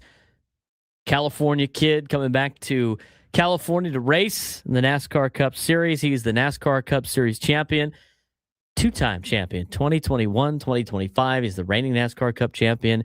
Drives the number 5 HendrickCars.com Chevrolet for Hendrick Motorsports. Looking forward to talking to him coming up in the next segment. But there's a lot going on in the sports world. We've talked a lot about the Padres. We will continue that later on in the show. Talked about the World Cup a little bit, but we got a lot of stuff going on in the sports world. We got to get to today's sports thread. Group chat, the one that's always blowing up with the biggest sports takes, debates, and breaking news. You got barbecue back there, and you didn't invite me. Yeah, we've got that too. Welcome to the Sports Thread, where we break down the top 5 stories in sports, just like you would with your crew. Oh, no! Disaster! What a bad idea! No filters, no silence, just real talk. All right, Frank, what we got going on today? We got a decent amount for a World Cup weekend, and we don't have anything World Cup in here, so that makes it even better. Number 1. Tristan Smith won a temporary injunction against the NCAA, go figure, clearing the way for the Clemson receiver to play this season after the organization denied his request for a 5th year of eligibility. A South Carolina judge ruled that Smith's case closely resembles previous cases in which former junior college players were granted extra eligibility, raising more questions about the consistency of the NCAA's rules and enforcement. Are courts becoming too involved with college athletics, or is the NCAA bringing these challenges on itself with inconsistent eligibility decisions? Well, we have now learned that all you have to do to become eligible in college athletics is just find some judge and try to sue the NCAA, and then instead of just getting to the case just to guarantee that you're eligible to play, just file for an injunction and put it at the end of the season. I mean, what are we doing? There needs to be legislation in college athletics. This is getting out of hand. It's ridiculous. It's like, why would anybody that gets ruled ineligible by the NCAA ever believe that that actually means they're ineligible? Why wouldn't you immediately just get your school to just sue the NCAA and then file for an injunction? I mean, it's the easiest turnaround here. And what's stopping them from getting other players that don't meet the criteria the NCAA has? Again, it's not like they can really enforce any of the rules because they don't have a collective bargaining agreement. And a lot of these rules are antitrust law violations because they were never supposed to be employees of the school. They were just supposed to be student athletes. But here we are. This is the can of worms that people opened. I tried to warn them. I tried to say it. Tried to do a virtuous thing, not knowing at all what the consequences are of the actions. We're just going to do this. How is it working out for you guys? I mean, I got a football game out of it. So. Yeah, nice. An overpriced football game out of it. Yeah, about that. Number 2. You signed up to pay more money. Nice job. I just wanted a football game, man. The Denver Broncos are dealing with another off-field issue involving linebacker Jonathan Cooper, who was arrested for a second time this month and now faces additional charges, including allegedly violating a protection order. Cooper is already facing a felony assault charge stemming from an earlier incident, and the NFL says the matter remains under review of its personal conduct policy. The Broncos have said they are monitoring the situation as the legal process continues. At what point should NFL teams separate themselves from players facing serious off-field allegations, or is it important to let the legal process play out before making a team decision? Well, you always got to let the legal process play out because there's a lot to these stories. But to me, it's like once the legal process plays out, and regardless of what the ruling is, it needs to be a situation of like, do we want to continue to have this problem? Right? Like how much of a headache do we want to deal with for this particular player? Twice this month. Twice this month is crazy. It's like the first time it's like, okay, things happen. Okay. People make mistakes. Fine. Second time, you're like, oh, okay. I mean, if they allow this a third time, they're just being negligent then. The Broncos are, if that's the case. But you got to let the legal process play out, and then you can make your decision. And what a lot of people don't want to hear, like organizations are going to be, is this guy better than the baggage he brings? And if the Broncos think that, they're going to keep him. If they don't, then they're going to get rid of him. These teams aren't like super virtuous or self-righteous. It's just, they're like, oh, look, he's, whatever, the court of law. Mm-hmm. You know what? It's like, how many times do these guys have to just completely screw up for them to finally understand it? That, maybe they got to screw up. Maybe they got to actually get cut finally before they figure it out. Or they're just guys that just will never figure it out. Number 3. Speaking of screwing up, Nice. Cleveland Cavaliers guard James Harden was arrested Saturday morning in Houston and charged with a misdemeanor count of unlawful carrying of a weapon after police reportedly found a handgun in plain view inside of a vehicle he owns. Harden was released after posting bond, and the Cavaliers said they are gathering more information as the veteran guard approaches the key decision on his contract and potential free agency. Will this incident have an impact on Harden's future with the Cavs, or is it too minor to affect negotiations? I don't know. I mean, again, it goes back to the other situation we just talked about. Does it outweigh the... We had spoken about during the trade deadline on our break videos about the Cavs wanting Harden for a playoff run and whether or not his antics would outweigh what Cleveland would decide to do and instead bring them down instead of lift them up. Well, on the court, it lifted them up. They got to the conference finals, but this was the other side of it that's now come to light. Yeah, I don't know if it's significant enough for them to if it's going to impact those decisions. But again, it's just, I don't know. I feel like when you get to that level and you're making all this money, why would you do anything that would jeopardize potentially making more money? I just don't get it. I don't understand. I just don't understand. I don't either. Number 4. The Cleveland Guardians suffered a major setback despite beating Detroit as franchise star Jose Ramirez fractured a bone in his left hand and will be sidelined indefinitely. The 7-time All-Star, who has become the face of the organization for more than a decade, was placed on the injured list after suffering the injury on a swing. Cleveland also dealt with injuries to outfielders Chase DeLauder and Angel Martinez during the much-needed win into turning the much-needed win into a costly day for the defending AL Central champions. Can the Guardians stay in the playoff race without Jose Ramirez, or is losing their franchise cornerstone too much to overcome? I think that's catastrophically bad for them. I mean, he's like the only guy on their team that's making any money anyway. But I don't see them being able to have the horses for it. The only thing that's going to keep them in it is the fact that their division is terrible. Mm-hmm. That's the only reason. I mean, when we looked at the Central at the beginning of the year, it was, it should be Detroit's division. They got hit with a bunch of injuries. They're 9.5 games back. And then it was like Kansas City. Look at all these young players the Royals have, and they invested in their team a little bit, and they're trying, and they're dead last. They're 10 games out of first place. Guardians are 6 games up, but they got a negative run differential, and I know the Padres do too. But I just don't see it with Cleveland this year. I think a lot of it has been the fact that they have gotten a lot out of Jose Ramirez.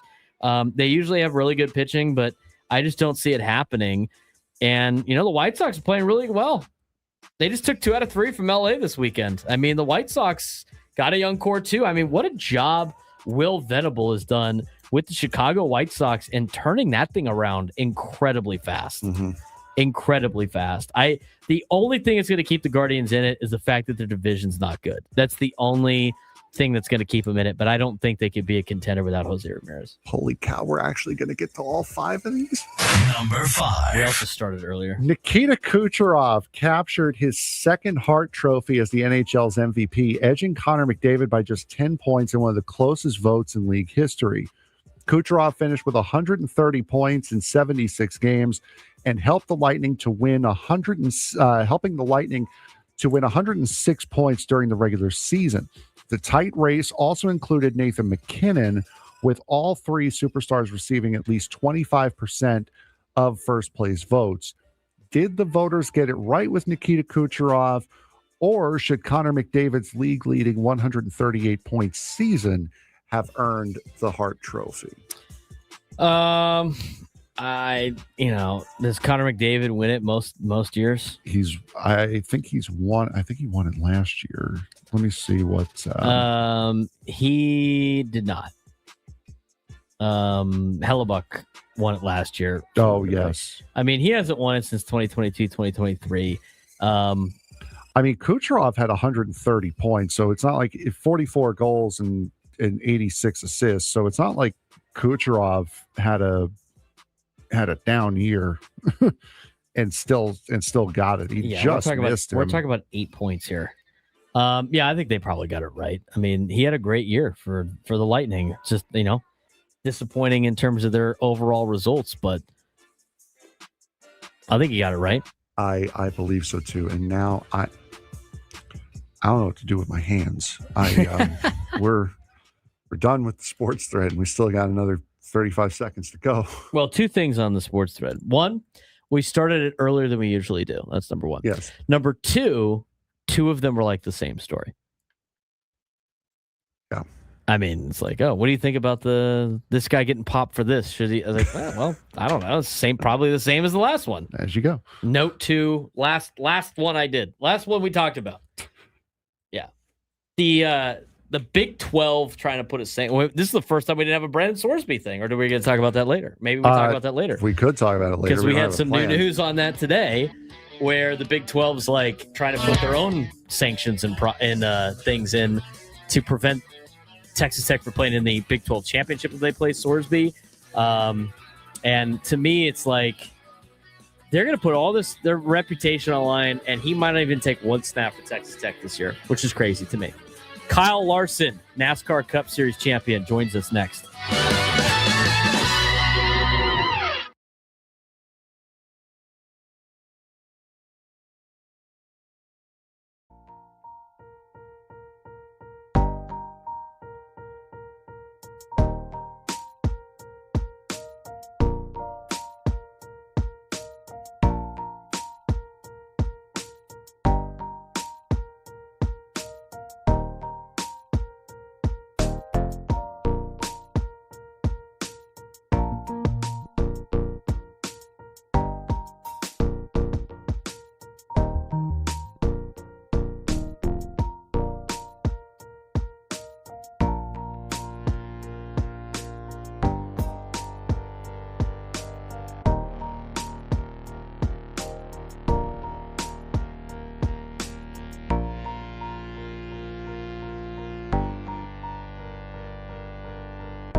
when they hear like, oh, these guys the Padres could potentially trade. This is the Voice San Diego Sports Trusts on San Diego's #1 sports station, 97.3 The Fan.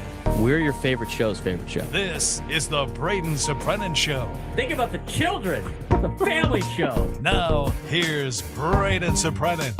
What's up, San Diego? Noon lunchtime hour on The Fan. He's Frank Marchese. I'm Braden Surprenant. Welcome back to the Braden Surprenant Show, live and local each every day from 10 to 2 on San Diego's #1 sports station, 97.3 The Fan. Huge weekend here in San Diego, in Coronado, where we will have a NASCAR event, the first one here in San Diego. It's going to be a fun time. It is a street race, and we are totally excited to go out there and check out some NASCAR here in town. I know a lot of you are as well. And joining us now, born and raised in Elk Grove, California, 32 Cup Series wins, over 210 top 10 finishes, 2013 Nationwide Xfinity Series Rookie of the Year, 2014 Cup Series Rookie of the Year, NASCAR Cup Series champion, both in 2021 and the reigning champ of 2025. Named one of NASCAR's 75 greatest drivers of all time. He is the driver of the #5 HendrickCars.com Chevrolet for Hendrick Motorsports. His name is Kyle Larson. He joins me on the SDCCU fan hotline. It's not Big Bang Banking, it's better. Kyle, what's going on, man? How's your Monday going? Hey, it's going good. How about you guys? No, we're doing fantastic. Obviously, talking a lot of baseball most times on the talk show. Padres take 2 out of 3. Always feels good for us. But we're excited to get to know you, Kyle. We're excited to, talk a little NASCAR for an audience that we do have a lot of fans out here. I mean, you were born in Elk Grove here in California, up in Northern California. And, I want to know how you got into, racing. I mean, you started racing outlaw karts at just 7 years old up in Northern California. What got you into racing and what got you into, this sport that you love so much? Yeah. Well, my parents were just big race fans throughout their childhood and teenage years. And as they, got married and had kids, just continued huge race fans. So, they took my sister and I to races. Our whole, yeah.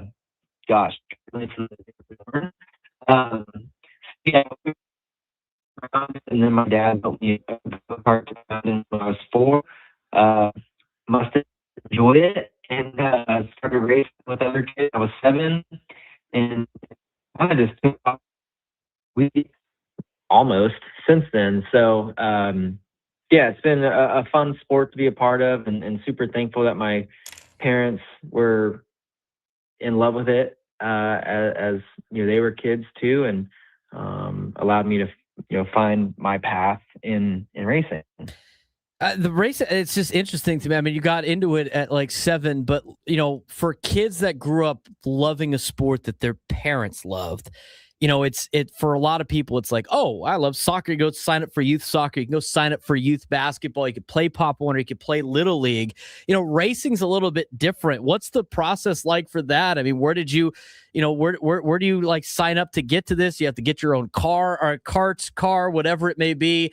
It's one thing to love the sport, be into it, but how do you get into races and how do you put together the youth racing, if you will? It's just to me it's very interesting how you guys make it to this level.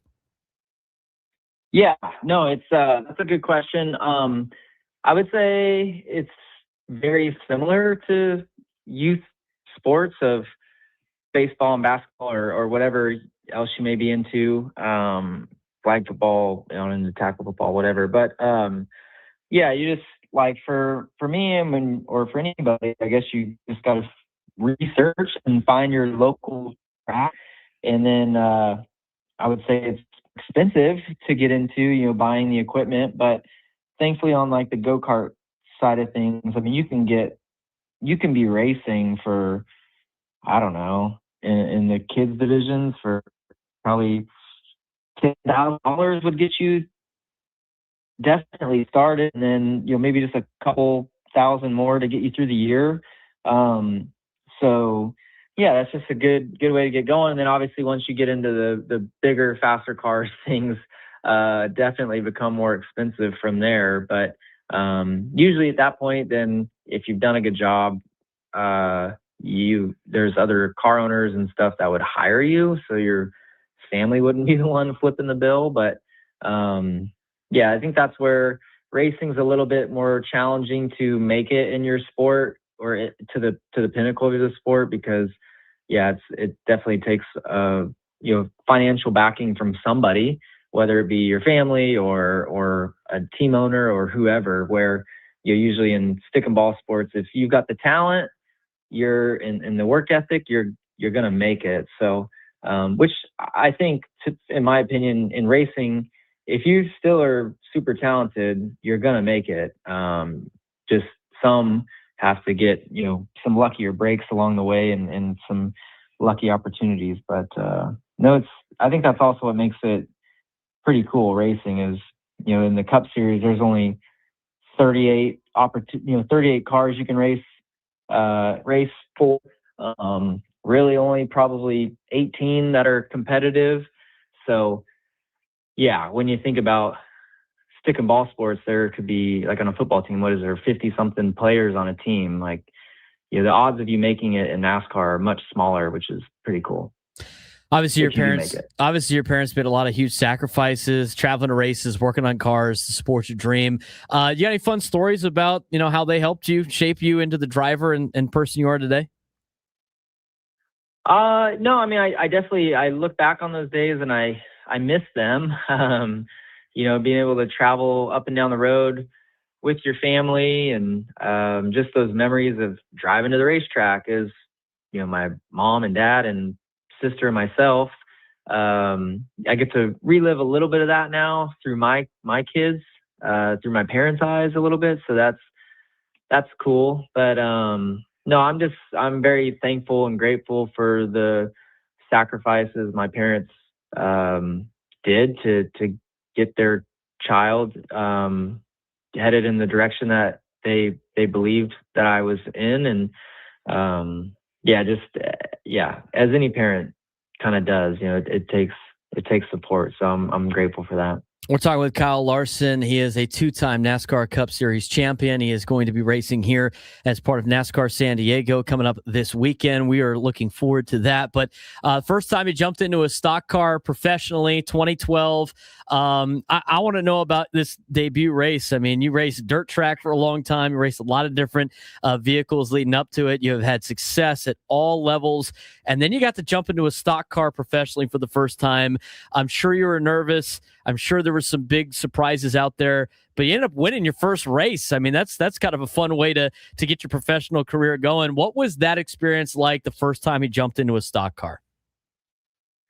Yeah, that was a bit unreal. I don't remember exactly what I was thinking, but I don't know if I had the expectations of winning in my first stock car start. But that was really cool. It was at New Smyrna Speedway in 2012, I guess. And it was like a last lap pass, and I think I won by like a half a car length. So pretty crazy. But I've loved being a part of the sport ever since, really, since that moment. So it's cool to look back on now for sure. I mean, just like a lot of players, make their debuts in Major League Baseball or get to play in the National Football League, play at the highest level. When you got the call to be in the NASCAR Cup Series, and I know some of the guys, you guys race trucks and you guys race in the second tier as well with the stock cars. But that first couple of times, I mean, as a racing fan, what was it like to be like, I'm racing alongside maybe some of your favorite drivers in the past? And did you get to cherish any of that a little bit as you went through? Because I know you had to get your competitive face on. You're pro now. You had to go out there and compete. But I'm sure that was a cool experience the first couple of times you got to show you had the right stuff with some of the guys you grew up watching. Yeah, for sure. No, it was.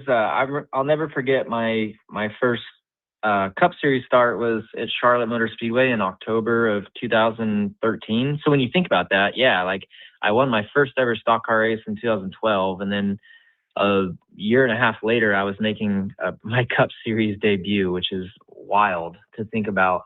But yeah, I remember being on the driver introduction stage, and it's like Mark Martin and Jeff Gordon and Dale Earnhardt Jr. and Tony Stewart. So I was just like, wow, this is crazy.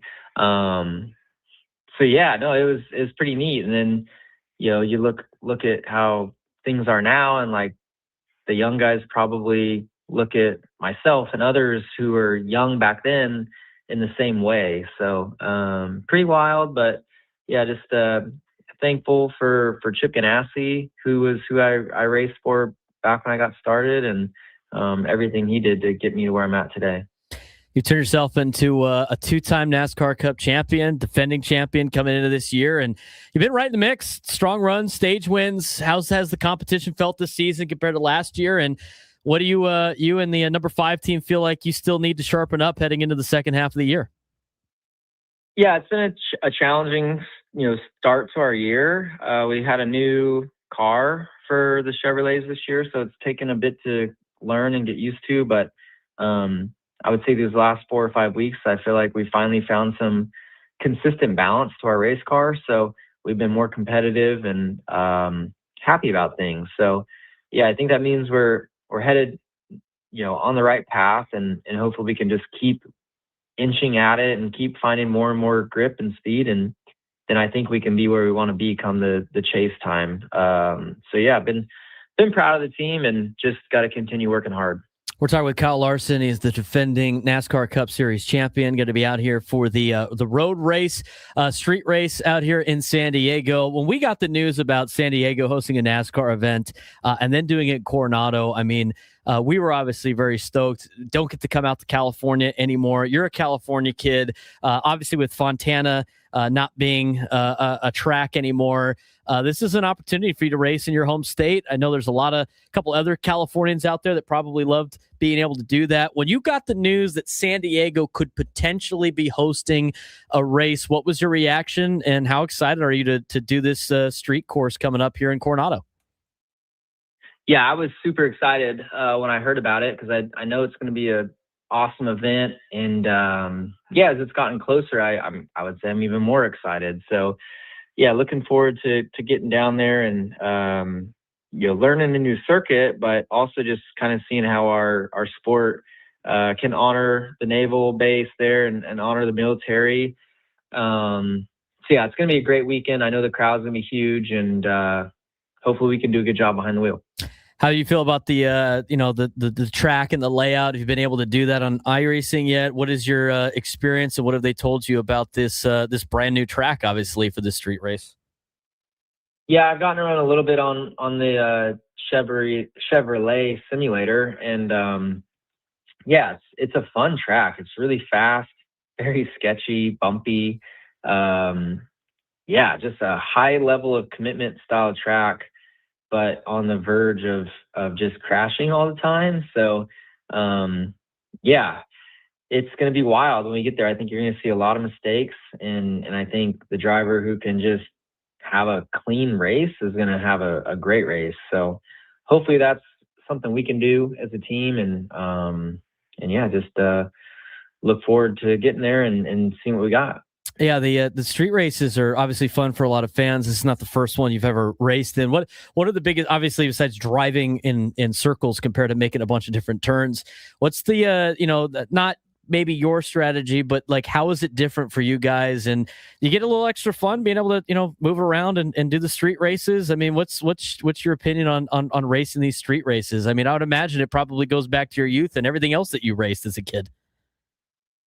Well, I mean, I didn't grow up road course racing, so doing stuff like we're doing this weekend is pretty far out of my element, but we've had some good success on road courses, and we've won a handful of races on them. So Chicago we were pretty decent at. So yeah, I think there's some optimism there that we can have a good weekend and challenge for a win, but also it's sketchy. It's a really easy track, I think, to make a mistake on and end your day. So I'm hoping that I can just kind of limit my aggressiveness, and I think if I can find the balance in that, we can have a good day and be able to challenge. Couple things left for you, Kyle. I mean, you're coming back to California. Down here in SoCal, we love our Mexican food. When you guys get to go on the road, I mean, obviously it's a different location you're used to. I know you guys are very busy with a lot of other stuff. You ever able to venture into maybe some food here in town? And as a California guy, I mean, you gonna check In-N-Out off the list? Always. Yeah, always grab some In-N-Out. Which is working its way east now, which is good. So we've been able to get it a little bit more frequently now. But I haven't done my research yet on restaurants and stuff, but I always like finding good spots. So I'm sure there's plenty of great places to eat in San Diego, and I'm sure we'll hit an In-N-Out burger after the race or something, which is always a good one to have after. Last thing for you, Kyle. I appreciate you joining us today, and obviously good luck this weekend and on the a brand new road course here for San Diego and for NASCAR. But you've accomplished so much in your career. Still very young in the game, including 2 Cup Series championships. To tie it back into where we started this conversation, you can go back, give advice to the 7-year-old kid that was racing his first race for the first time in an outlaw kart. What would you tell yourself? Well, I wouldn't. I don't think I would ever do anything different. So, my parents always made sure I was having fun. So I would say just continue to have fun and just work hard, but don't overwork yourself and enjoy it. Kyle, appreciate the time, man. Thanks again. Good luck this weekend and continued success on the NASCAR circuit. Thank you. Kyle Larson, reigning NASCAR Cup champion, joining us on the SDCCU fan hotline. It's not Big Bank Banking. It's better. I got a little nervous there at the beginning. I was pacing. It's the first time I've ever gotten up and paced during an interview because of the connection, but it worked out nicely. Yeah, Kyle seems like a cool guy. That was cool. Yeah, he's awesome. Yeah, he's super into it. You just tell these guys just love. I mean, you have to eat, breathe, and sleep. Racing. Pretty incredible. I enjoyed that. I think that was cool. But again, we missed some of it because of the connection, but to get into racing as a young kid, I think a lot of people want to know, how do you do that? How do you get it? Where do I just go sign up to get my kid enabled to race? I mean, you got to be in the cars and you got to be able to fix your own stuff, and it's a very difficult path to the top, but I mean, these guys that are doing it at this level are very good at racing cars. It's one of those things where you were able to kind of pick out what he said. He said it was like 10 grand to start with the car and parts, and then a couple grand after that for parts to continue. Find your local racetrack. Like here, if you were to find a dirt car, Barona Speedway, that's a solid place to start. They run races there almost every single weekend. So there's a way to do it, but with racing more so than any other sport, you need to be able to have the financial backing to be able to do it, because these cars do wear out parts the same way a baseball glove wears out, or the way cleats wear out. There's just a lot more stuff than just a glove, a cleat, a batting glove that can get tore up, and get tore up a lot more frequently than those things do.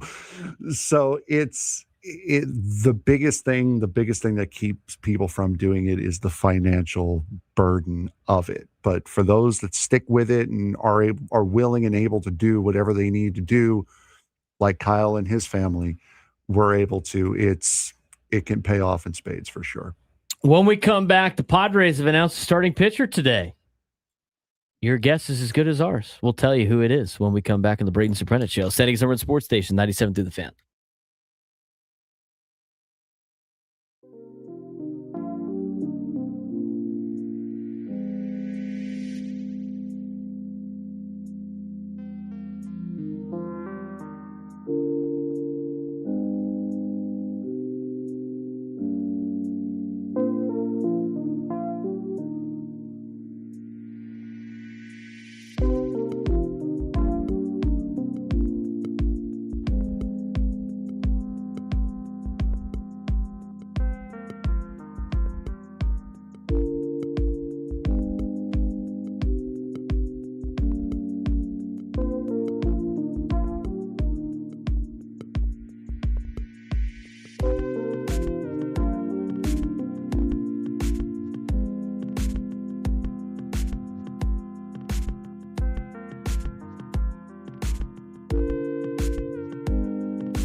We got Padres news for you.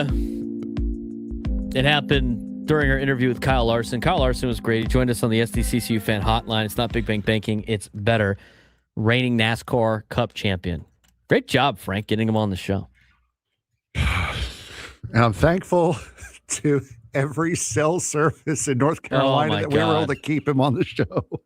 I know. Did you text them while you were doing this? No, I did not. But like I said, that's the first time I've ever gotten up and started pacing during an interview because I was worried about the phone connection. Correct. I mean, I looked at, I was listening at I was like, oh man, please don't, please work, please end up working. And then it started getting better at the end. I was like, oh, okay, it's going to work out. He was great. I thought he was fun. Yeah, you could tell he seems a little nervous about the track out there at NASCAR San Diego, but he's excited. He says it's fun. He races it, it's fun. But it's also a little sketch.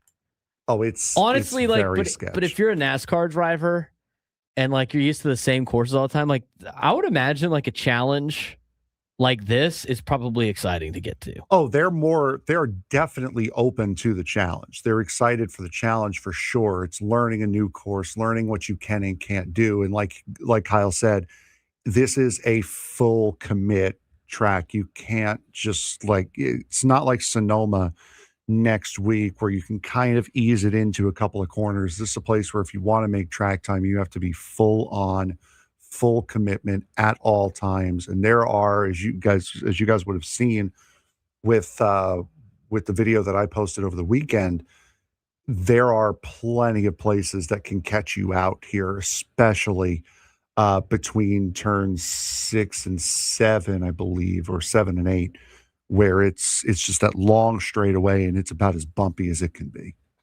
If you want to check out more on the NASCAR track, we have that video posted on YouTube, youtube.com/@B_SURP. Frank takes you through the course of what he noticed and what those guys are going to be doing. And then he does a test lap, if you will. So you can go check that out on our YouTube page. Also, we will have the Kyle Larson interview reposted on the YouTube page as well. We are working on that currently. Yes, working on it now, Trav.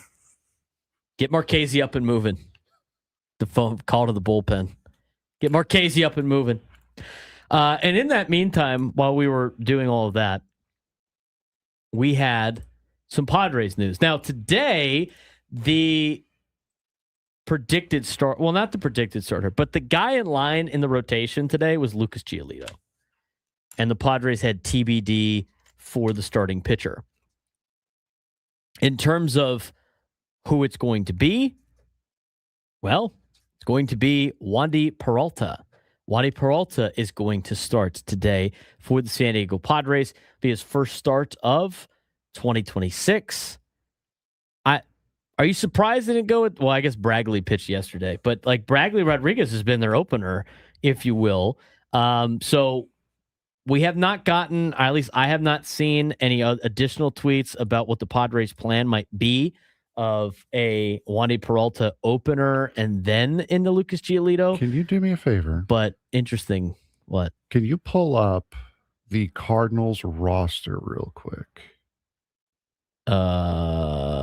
Sure, if you want. Because I'm trying to put together why they would throw the lefty. Yes. I want to see what the Cardinals came out with when they played here and see if it's lefty top heavy.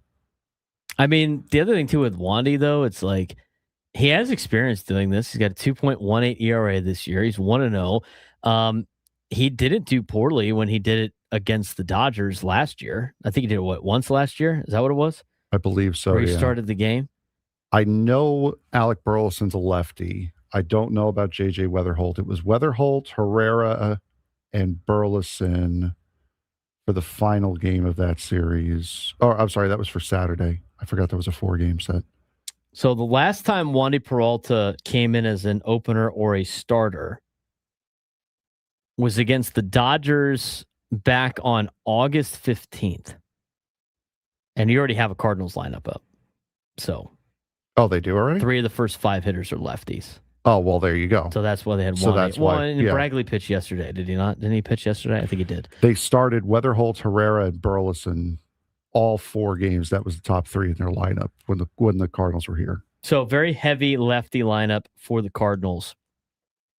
And the last time Wandy Peralta started a game was against the Dodgers, which is, again, lefty at the top with Shohei and Freddie Freeman, right? Max Muncy. But he went 1 1/3, 2 strikeouts. Did a pretty good job. So, I mean, for a lot of people, like going like, why is Peralta starting? I mean, if you're going to have Wandy go like the first time through, or maybe first 5 batters, he's shown that he can do that. He's done it in the past. I'm not totally against it. My biggest question is whether or not they're going to bring Lucas Giolito in after. My guess would be they are. But we won't probably know until they start opening up the clubhouse. And the clubhouse opens at 3:35 Central Time, which means that is 1:35. Yeah, so we'll know in about an hour, probably.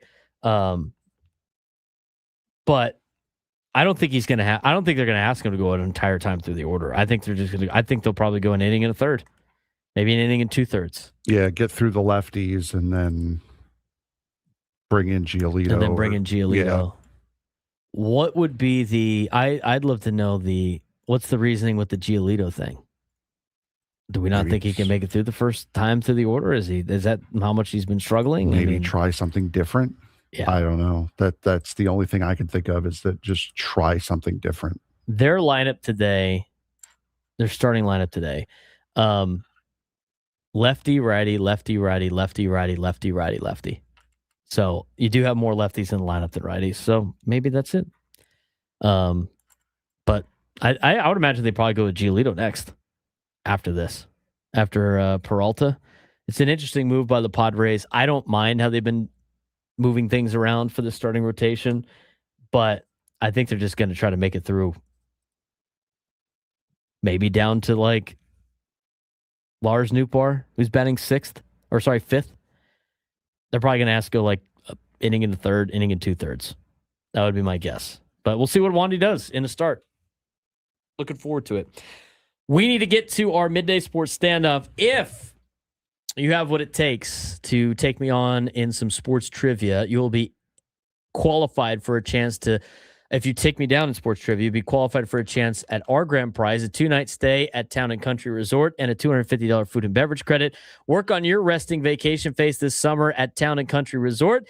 You get 3 pools and a 4-story water slide named Twister. Make Town and Country a family favorite. Rates start at $199 per night exclusively for fan listeners. Visit townandcountry.com/thefan to book now. We will get to that when we come back. We will also continue our conversation about the Padres opener that they might have today. We'll keep you updated on the news and notes around the Padres if there's any more on that. In the 1 o'clock hour, we will also get to some World Cup updates for you. Still a lot to get to on the Braden Surprenant Show, San Diego's number sports station 97 through the Fan.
Broadcasting live at the Bill House Studios, we know how. He's Frank Marchese. I'm Braden Surprenant. It's the Braden Surprenant Show, setting us number one sports station, 97.3. The Fan.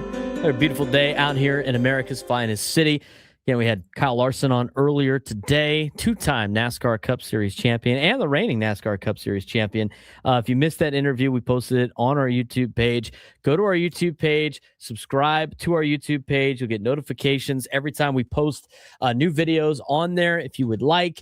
And we got a lot of fun stuff on there as well. have some more videos that we're posting again today. If you haven't done so already, give us a like on this video on 97.3 The Fan. Again, we're trying to boost our subscribers as much as we can. You can follow our show at 97.3 The Fan and at B_SURP. Follow the show at B_SURP on social media, at B_SURP show on social media as well. Also, we got some new gear that we have put out there. You can now we make it super simple for you if you're watching on YouTube to check it out. If not, the Braden Surprenant show on Shopify. You can find all of our new shirts and merch, which is awesome. Big thanks to Maria, who bought a shirt over the weekend. Of course, David Vu in the YouTube chat, he bought some. I sent Rod his already. Nate Taylor was up on that. Juan in the YouTube chat as well. We appreciate everybody contributing to our show and repping our show proudly throughout San Diego. Fridge Watcher had his shirt on the other day on Wednesday at the Lofts, which is cool to see. So we appreciate you guys supporting us, supporting our show. We're glad and blessed to be able to talk to you about sports each and every day from 10 to 2 and look forward to another fun week. Yeah, shirt is very comfortable. I spare no expense. I mean, these are comfortable, nice shirts that I wanted to have for our listening audience. I mean, it's not just like a t-shirt that turns into a rag after a couple of uses. It's a very comfortable shirt. I'll try to get to you guys as quickly as possible. Got a couple more orders that I have to do when I get home today. But they come to me, I send them out. So we appreciate you guys supporting our show and supporting our program. If you want to check it out, you can also go to our YouTube account. You'll be able to see all of them. YouTube.com/@B_SURP/store. And you can see all of our shirts that we have on there. We have more coming your way. We got some brown and gold shirts again, and we got some navy blue and orange shirts coming. And I saw the mock-up of it already. Looks awesome. So again, if you want to help support the show, you could do that. YouTube.com/@B_SURP/store. Again, go on there, check it out. We do have it running on our YouTube page as well. You can see it in the bottom left corner of your screen. And get your shirts. We got tons of them ready to go, ready to ship out to you here in San Diego. So looking forward to that. We should ship it anywhere in the country, if you will.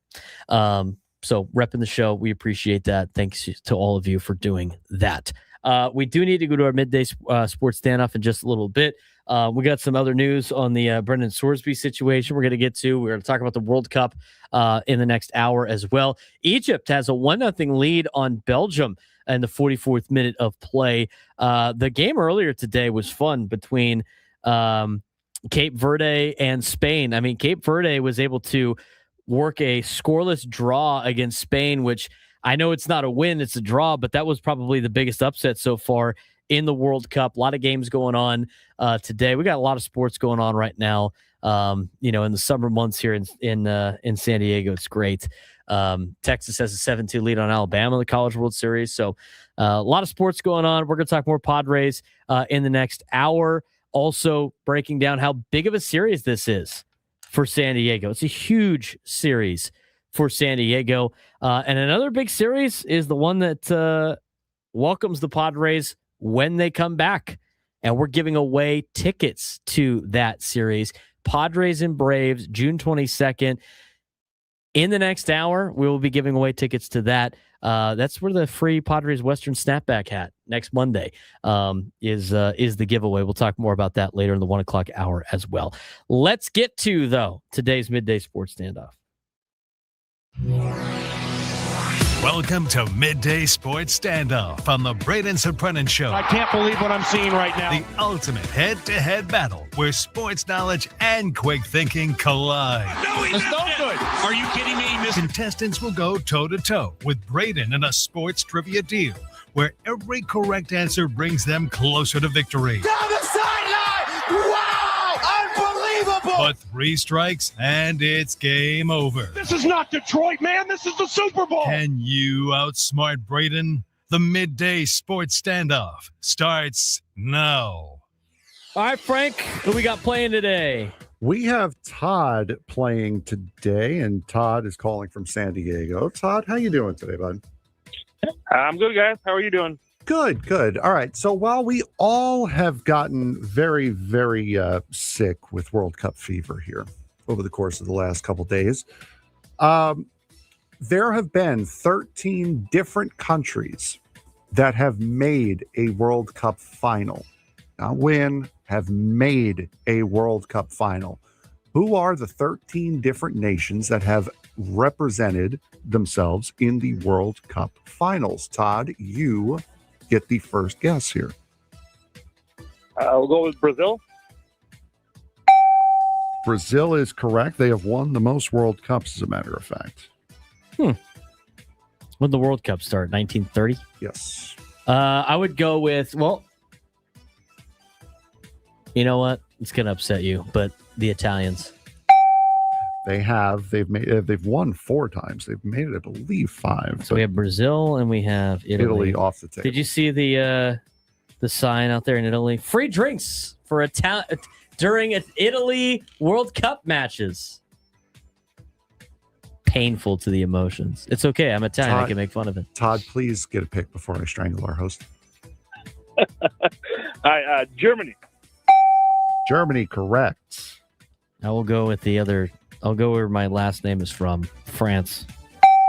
France, correct. By the way, I should mention Germany does include West Germany because there was a time there where it was West Germany. So that does include West Germany. They've been there a while, haven't they? England. Correct. England, yes. Let's go with the Dutch are pretty good, aren't they? The Netherlands. They have made a World Cup final. 2010, most recently. Argentina. Last year's winners. Didn't I think France beat Croatia? Number 1. God, I got to move those. Is that the number 1 team? No, it's not. How do you spell Croatia? Croatia.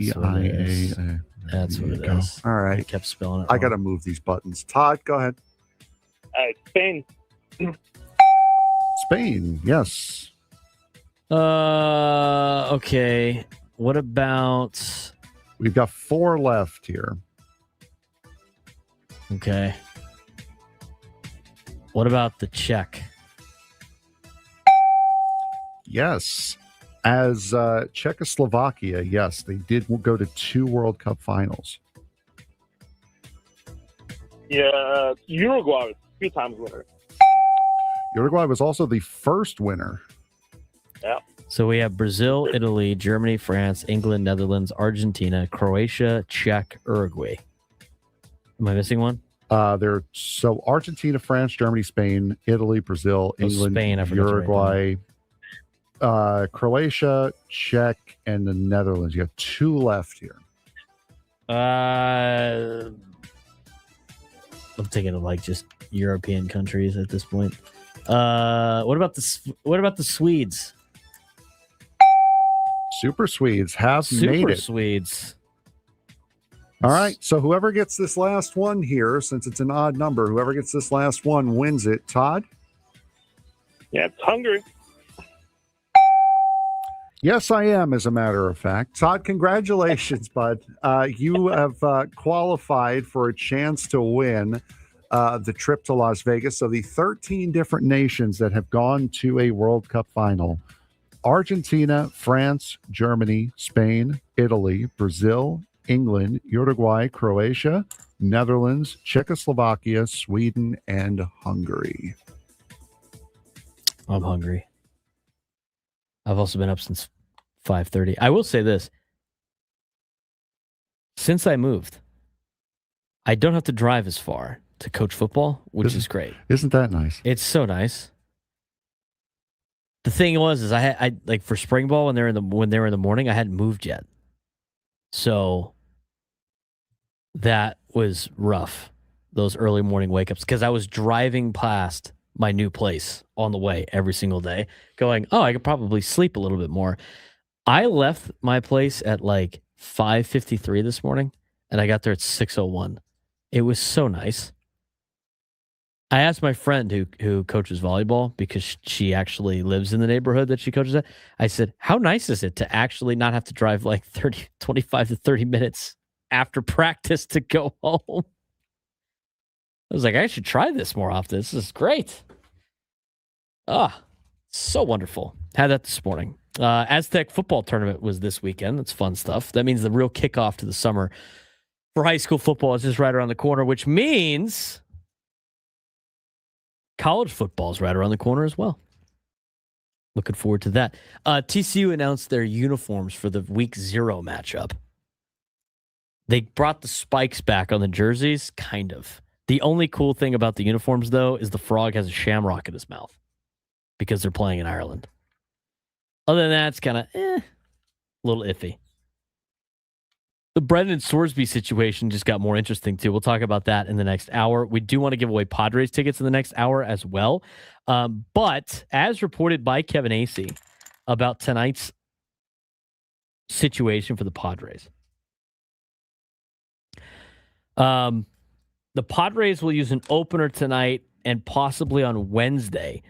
The latter will depend on how much the bullpen has been used and which relievers are available. The plan is for Lucas Giolito, who has worked 4 innings in each of his past 2 starts, to follow a reliever tonight, with the idea being he starts the 2nd inning and can get the Padres to at least some point in the 6th without having to face the top of the order a 3rd time. Griffin Canning's turn in the rotation is Wednesday. Canning has allowed at least 1 run in the first of 4 of his past 6 starts, and Michael King will pitch tomorrow. Interesting, to say the least. I mean, the Padres right now, on reading that, we're going to talk more about this in the next hour.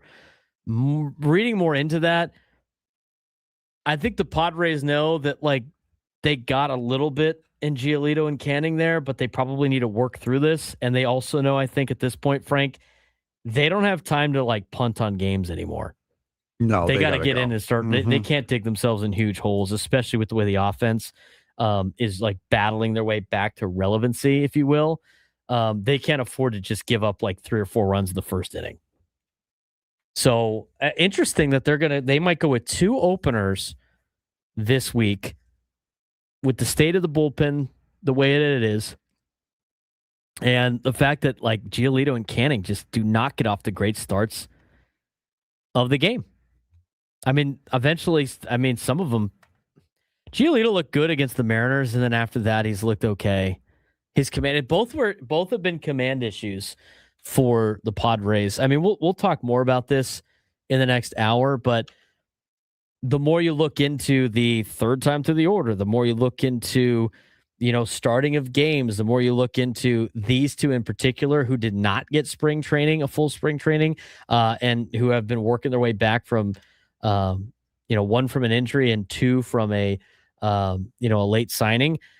The Padres, this is what it tells me. It tells me the Padres know that they need these guys to win, and they need to get them back on track, yet they can't afford to have them try to do that from the get-go.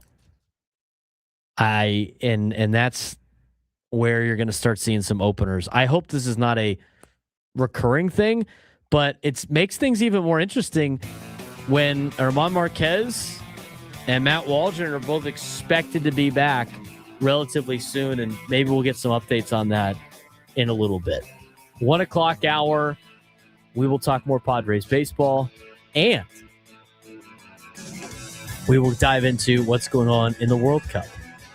Team USA had a big showing on Friday night. We'll talk about that when we return on the Braden Surprenant Show, standing as Sports Station 97 Big Fan.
1:00 on a Monday. Padres, Cardinals, 4:45 start. EcoWater SoCal Padres pregame show with Sam Levitt being back. We'll be at 3:45. No more EcoWater SoCal. I don't have to fill in. At least for now. Who knows?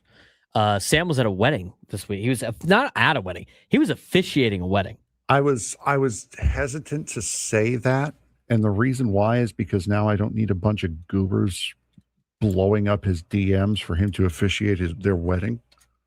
He knows them very personally, so no, yeah, exactly. That's why I said a bunch of goobers, meaning our listeners. Some of our listeners. I'm sure that doesn't stop some people from doing that anyway. Exactly. Rod, he's not going to officiate your wedding. The funny thing is, it's like he's officiating a wedding of two people I know. Oh, really? Which is interesting. Yeah. Huh. Yeah. It was Susie.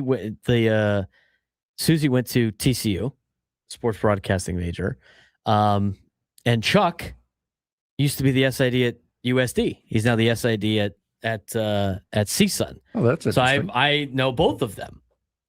And I told Sam, I was like, well, you gotta tell them I say you're welcome. Because if I couldn't fill in for you, then you wouldn't have been able to officiate their wedding. So I'm glad. Hopefully Sam had a good time doing that. Hopefully everything worked out. He was texting me over the weekend. Everything good? And I was like, I don't know. Everything good with you? Like, are you nervous right now? Like, what's going on about this?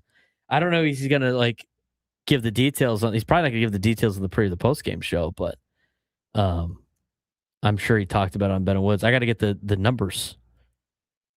I got to get the info, if you will, out of Sam how it went this weekend. But Juan is asking for you to officiate his bar mitzvah. Isn't he too old for that? I don't know. I don't know how to officiate anything except for umpiring baseball, because I did that for 12 years. Did that for a long time.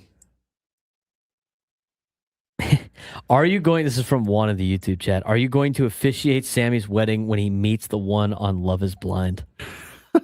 We're on something there. Love is Blind, like somebody that listens to our shows is related to the person that helps cast Love is Blind. So we're moving. We got some updates on that. Maybe Sam's going to jump on that show. Maybe he's not. Who knows? I'm not here to confirm nor deny. Anyway, we have Padres tickets to give away coming up this hour for Padres and Braves. Stay tuned for a trivia question going into our final segment of the day. If you are the first one to call in and answer that trivia question correctly, you will win 2 tickets to Padres and Braves next Monday, June 22nd. First 40,000 fans will receive free Padres Western snapback hat. Grab tickets at padres.com/tickets. That would be next Monday, if I'm not mistaken. Okay. It is time for the World Cup update. Did you get music for this yet or no? I did not. No, I meant to do it today, and I've fallen behind on everything that I needed to do today. So this is going to be interesting. All right, well, let's get to the World Cup update then. We got some World Cup action going on. Currently, Egypt jumped out to a 1-0 lead over Belgium. Had a lot of great results over the weekend. Fun soccer so far this weekend. Frank, how much soccer, the World Cup, were you able to consume this weekend? We had some pretty good matches. Yeah, I watched as much as I could, honestly. The end of Sweden's matchup last night was fantastic. I'm trying to get this back up here. Hold on. I promise I got this. I know what I'm doing, I swear. Do you know what you're doing? Oh. All right. Really quick. So we'll go over all the results that happened over the course of the weekend. First of all, we will start on Friday as Team Canada and Bosnia-Herzegovina played to a 1-1 draw. After that, it was the United States' turn. They played Paraguay, and Fullerin Balogun really had one heck of a day. Right below us, Mauricio Pochettino. Balogun, can he get inside? Still Balogun, Flo Balogun!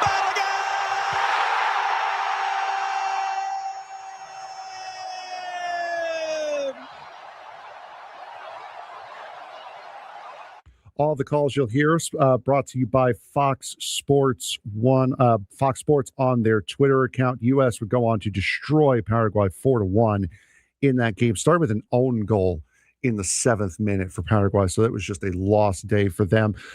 Starting up on Saturday, Qatar playing Switzerland. Switzerland had the lead all the way through. They had a goal. They had a penalty kick in the 17th minute of the match, but right in the death throes, 90th minute +4, Qatar able to tie it back up. Pochettino, Malvin, can he get inside? Can make Kunja here. Lays up a goal, there is the answer. It's unbelievable. The equaliser for Qatar from Bogaerts. 1-1. Drama, piled on drama. Final moments of the match there. That would have been actually considered an own goal for Switzerland, as their own player headed it into the net on that cross attempt. After that, Brazil and Morocco playing to a 1-1 draw. Morocco actually got ahead in this game, but Vinny Jr. coming up with a goal in the 32nd minute tied the game at 1, and that is how it stood. Scotland defeating Haiti, John McGinn scoring in the 28th minute over Haiti. That was how it ended, 1-0. And then the nightcap, Australia, who the United States will play next, defeating Turkey 2-0 on 2 goals coming in the 27th and the 75th minutes. On to yesterday, the opening matchup of the day. Well, that was interesting. Germany taking on Curacao, 7 goals for Germany in this game, and only Kai Havertz scored twice. So 7 goals, 6 different goal scorers for Germany, and a 7-1 win over Curacao. More World Cup drama coming up in the second game of the day, Netherlands versus Japan. The Netherlands had the lead with in the 88th minute, and then a corner kick for Japan. You watch the score from this one now. I've said this first. Oh, they have as well! They have scored! I called it! Astonishing! 2-2! Well, there you go. That was Daichi Kamada scoring the game-tying goal on a corner kick, made it 2-2, and that is how the match ended after that 88th minute goal. Ivory Coast then played Ecuador in the third game of the day, all tied again going into the 90th minute. Where have we heard that one before? Everybody's scrambling to get back. A sea of orange on the attack, played in the middle, the shot taken, and they've scored! Ivory Coast is on the board! It's Samad who came through.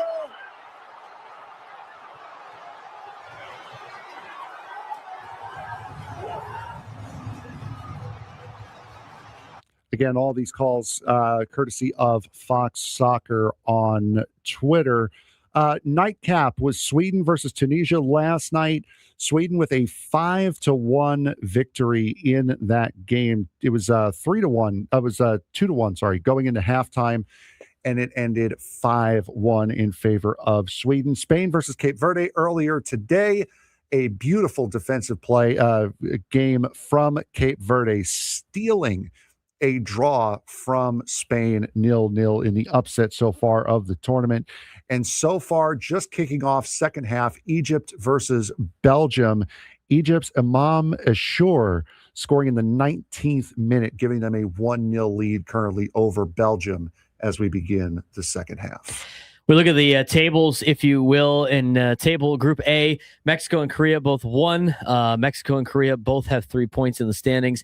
Goal differential, Mexico is +2. Korea is +1. Czechia and South Africa are 3 and 4 in the group. In Group B, both matches in Group B ended in a 1-1 draw. So they're all tied for first place in Group B with the Swiss, Canada, Qatar, and Bosnia-Herzegovina. In Group C, Scotland got a victory as they are now 1-0. They got 3 points in the standings, followed by Morocco and Brazil, who had worked a draw. They both have 1 point. Haiti's got 0 on the board. Group D, Team USA looked really good last Friday in their first game as they beat up on Paraguay. They have 3 points. Australia beat Turkey. They are both at the top of the leaderboard in Group D. In Group E, Germany, after that 7-goal performance, as you mentioned before, leads it with Cote d'Ivoire, Ecuador, and Curacao, both with no points Curacao, of course, -6 goal differential. Group F, it's led by the Swedes. Sweden's got 3 points. Japan and Netherlands tied. As Frank mentioned, they both have a point each. Tunisia has a 0. Belgium and Egypt, Iran and New Zealand are in Group G. As Frank mentioned before, Egypt's got a 1-0 lead on Belgium in the 49th minute of play. In Group H, it was Spain and Cape Verde that already played. They worked a scoreless draw. Great upset by Cape Verde. They're currently tied at the leaderboard with 1 point each for Spain and Cape Verde. Uruguay and Saudi Arabia are going to play later. Group I has not gotten underway yet. Neither has Group J, K, or L. That involves, teams like France and Senegal, Iraq, and Norway have all not played yet. Argentina, Algeria, Austria, and Jordan have all not played yet. Portugal and their group with Colombia has not played yet. England, Croatia, Ghana, and Panama also has not played yet. Everybody seems to be enjoying their time in the United States, with the exception of probably England.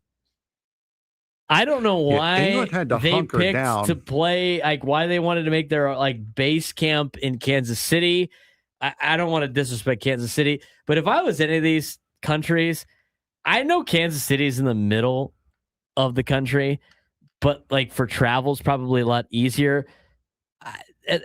England could be playing in Kansas City. Look at the schedule, but why would you, if you could, why would you pick your base camp in Kansas City? They had to hunker down on tornado watch over the weekend. It's the summertime in the middle of America. What do you think? Brutal, brother. You got the German dudes cruising through the South, having just a grand old time, going to Buc-ee's and Bass Pro Shops. You had the Japanese fans love Texas. They think it's the coolest place in ever. Nashville. Who? Japan's in Nashville. No, I put it AT&T against Netherlands. Oh, I thought you meant their home base. No. Their I'm just talking about fans all over the place. You got, they're having a great time in Texas right now. Of course, we have New Zealand and the Swiss here in San Diego. They're probably enjoying the weather and the pristine facilities we have at USD and San Diego Jewish Academy. And then there's England dealing with a nasty storm in Kansas City. Yes. Yeah, the Koreans are loving Mexico right now. Are you kidding me? They had a blast. Did you see the parties they were having? Oh, God, yeah. Mexico and Korea just having this party together down there in Mexico, playing Gangnam Style and stuff like that. There is a reason that this is the world's game. My friend one of my friends lives in Tennessee, lives about an hour outside of Nashville. He said the reason why Nashville got Japan was because Nissan has their headquarters in Nashville, right? Also Nissan Stadium. One of the assemblymen for city assemblymen for the city knows Japanese fluently, can speak it fluently, and went to Japan once they realized the World Cup was here. Went to Japan, did, I believe he said, a 3-hour presentation in fluent Japanese.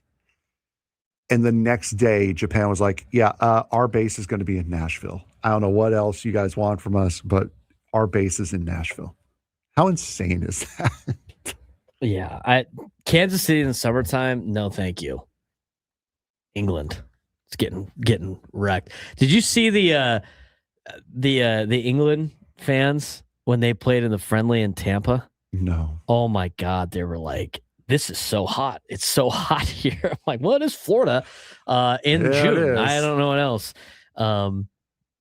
What else you would see there?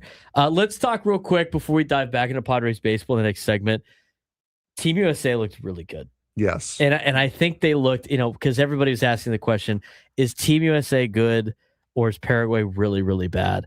I thought Team USA looked incredibly good, incredibly well. I thought they looked like a team that was going to potentially just rip off a bunch of wins in Group D.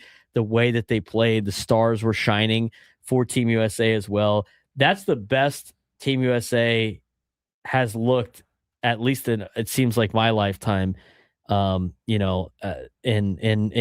World Cup play or international play. That looked like a Team USA team that was destined to make it through a couple of rounds. Oh, big save on a dangerous free kick from Kevin De Bruyne. But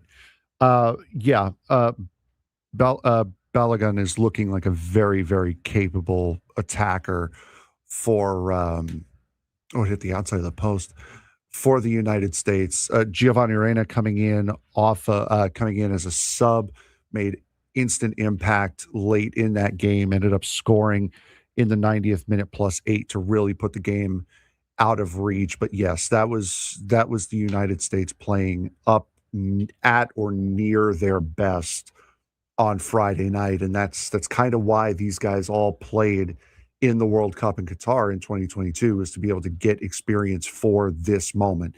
And that's exactly what they looked like. They looked like they've been there before, looked like they've played on this stage before, and it really benefited them against a solid Paraguay team. Yeah, Pulisic and Balogun were they're the stars, and they were delivering. I mean, Balogun, like you mentioned, 2 goals. He nearly had a first half hat trick in the match on Friday. Constant threat behind the defense. He just seemed like he was sneaking his way through almost every single time. And Pulisic led the attack. He created most of the chances. I mean, he looked like the leader of the United States needs and has needed. And it's a good first start. Now, can they produce when the lights are the brightest? We'll see how they do against Australia coming up later this week. But, even in their friendly against Germany, they looked pretty good. I mean, this is the best this USA team has looked at a long time. Like, I'm not going to sit here and be like, look for them to make a run at the final, but it's a great start to this, campaign, if you will. And they're in a very friendly group as well, with having already beaten Paraguay. You don't have to worry about them again. Australia is just happy to be here. If you remember their video when they qualified, the whole nation went crazy. And Turkey as well. They are a very solid team, but a team that a club like the U.S. should be able to handle. So a very friendly group draw for them. It's going to come down to who they get in the knockout stages. Are you irritated with the hydration breaks? No, it happens all. Because a lot of people are complaining that they don't really need the hydration breaks. It's just a commercial break, and FIFA sold out. That's not because they're complaining about the indoor stadiums having hydration breaks. Does it matter? I mean, does it offend you as a soccer fan? No. It offends a lot of people. There's a lot of people upset about it, but I just think those are people that want to bitch about things. Yeah, those are people that don't watch soccer, because it happens everywhere. Bundesliga, Italian Serie A, British Premier League, they all have hydration breaks during the summer. Now, once it gets to the winter and into spring, you don't have those. But at the beginning 2 months of the season, every league has hydration breaks. It's not an odd phenomena just to try to get ad revenue in the World Cup. It's a thing that all leagues do. The criticism that people have been saying is the break interrupts the natural rhythm of soccer. A lot of Team USA people were upset about it too. That's fair. That's a fair comment. They said it should only be reserved for extreme heat. I mean, that's fair, but you also can't, at the same time, you have to keep these games fair and balanced. So if you're going to have a hydration break in Seattle, you can't then have the same team that played in Seattle go play at SoFi, where there's a dome or there's a roof, and say, "Oh no, you're playing in air conditioning. No hydration break." You got to keep it even. I just think it's like complaining about not having shade at Snapdragon Stadium. No, exactly. That's what that is to me. Yeah, it's pointless. 833-288-0973, 833-288-0973. We talked about the Padres starting rotation at the top of the show. I said that there's just a handful of pitchers on this roster that have done exceptionally well. Could the Padres be adding one at the deadline? John Heyman talked about that today on MLB Network. We're going to play that clip for you. Also, let you know what the Padres lineup is. They just put it out finally as we continue on the Braden Surprenant Show, sending Summer Sports Station 97 through the Fan.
1:25 on a Monday. Padres and Cardinals coming up later on at 4:45 p.m. Pacific time.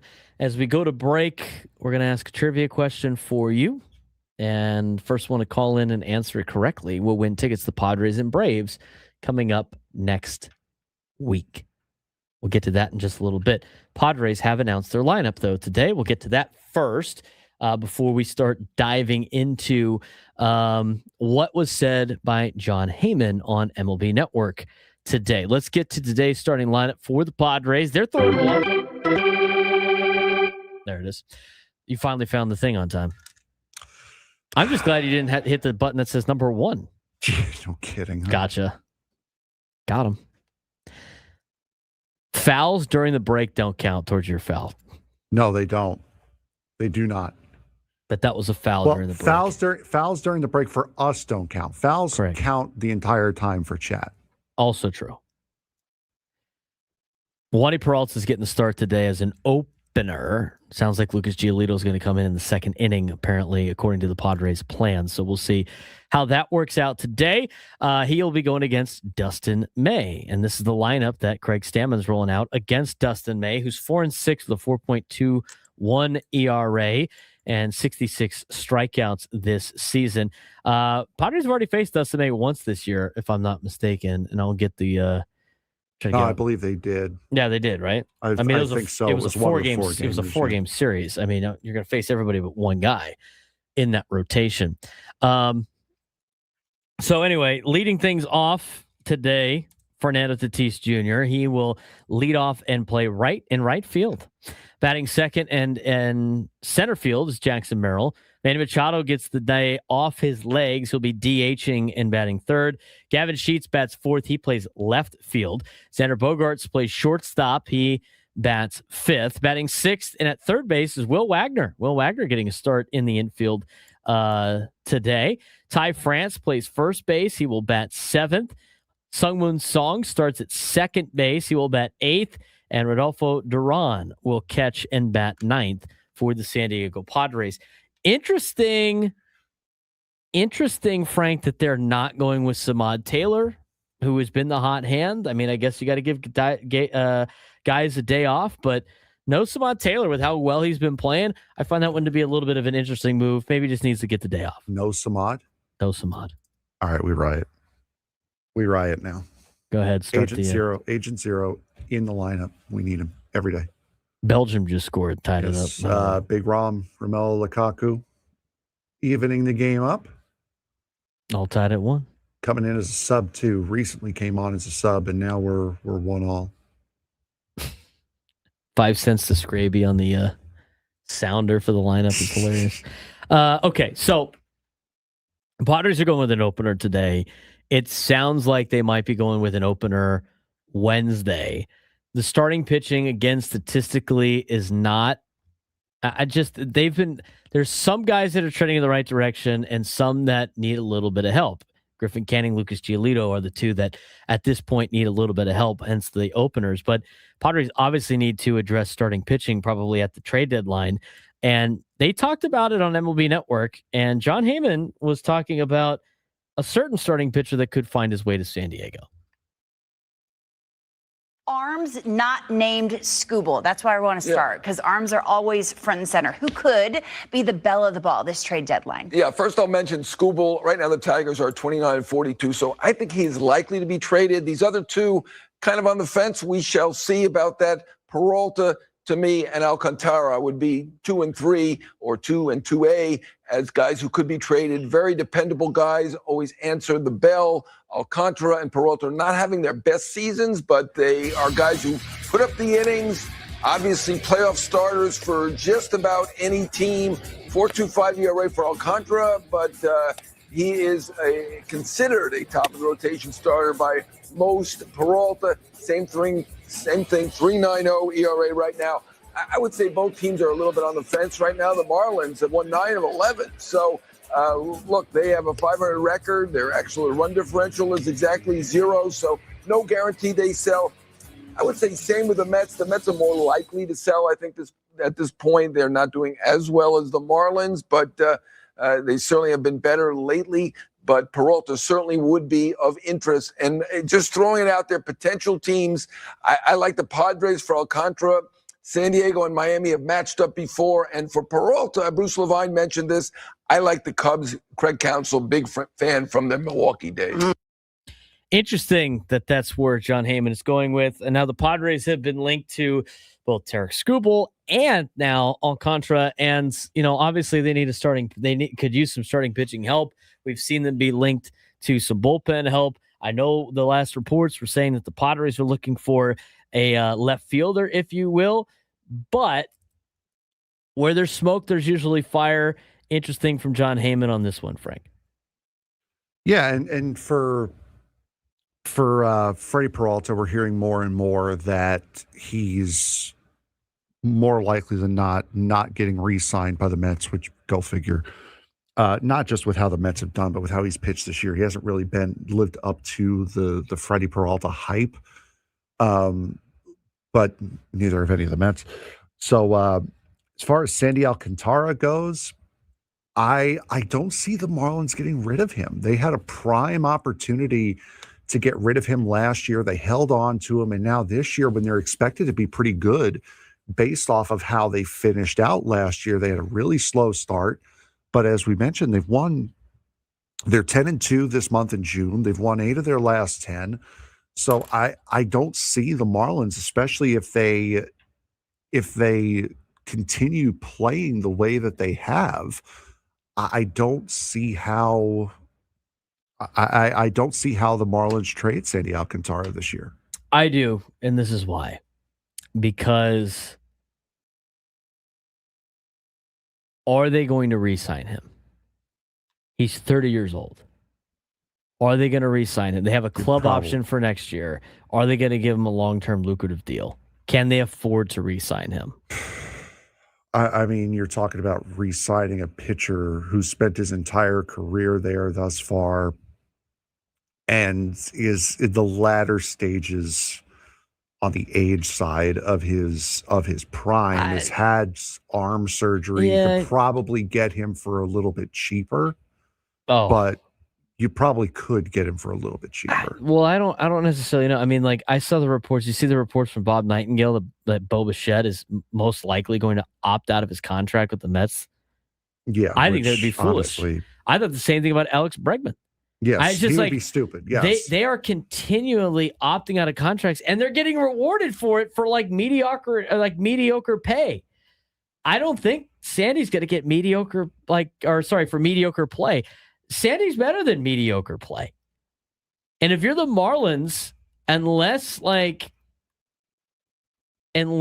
you're going to re-sign him to be part of this young guy group that you have, this is your last chance to trade him. Because he has the most value right now. He's only getting $17.3 million this year, which means by the time you trade him, 2/3 of it will already be paid. So he's going to be way less in terms of that particular deal. He's only costing $11.2 million towards the AAV. That's for a full season. That's not the prorated number of whoever acquires Sandy will be. They get a club option for $21 million next year. This makes a lot of sense for the Marlins to potentially part ways with Sandy. The only reason they wouldn't, Frank, is if they think they can win a World Series this year, or if they know they're going to re-sign him. And I don't think either of those are true. I think when you get closer to the deadline, the Marlins will be a little bit more out. I don't think Sandy fits into the long-term plans of this current Marlins team because they're arriving a little bit early, but this is not like their best efforts. If this was like 2 or 3 years down the road and they're right there ready to go for it now, then maybe they keep him. I just don't think that's the case. You also can't really, based off of what he's done this year, you can't really base the Marlins' success off of him. He's 6-4 with a 4.25 ERA in 97 innings.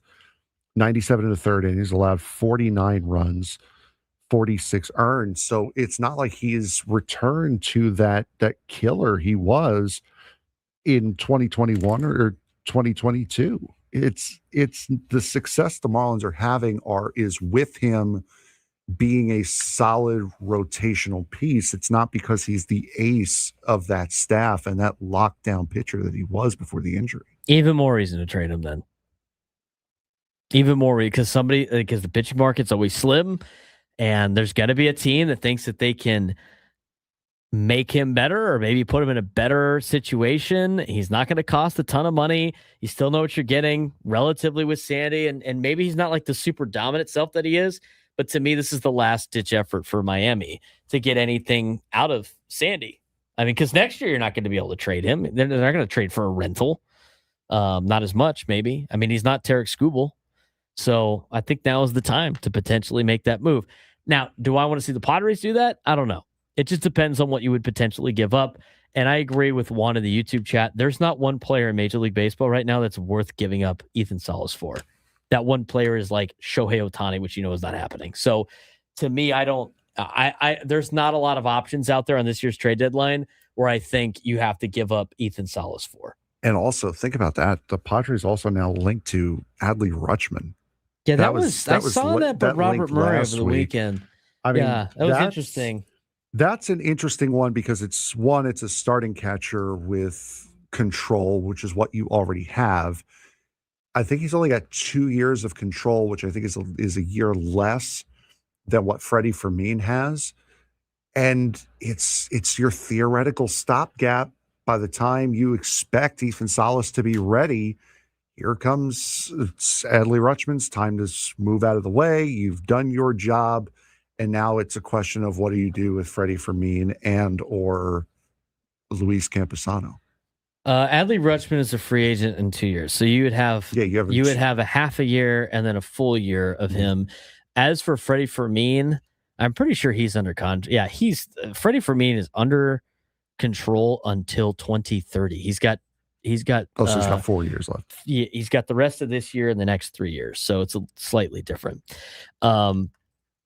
But again, like what do you get at Adley? I mean, if you wanted to go get a catcher for this year and then hope for the best for next year, like Adley Rutschman probably is fine as long as you don't have to give up something crazy for him. Plus, the Orioles have 2 catchers right now. And one of them DHs on the nights he doesn't catch. I mean, because they have Basayo, which is also a stud. But we got to take a quick break.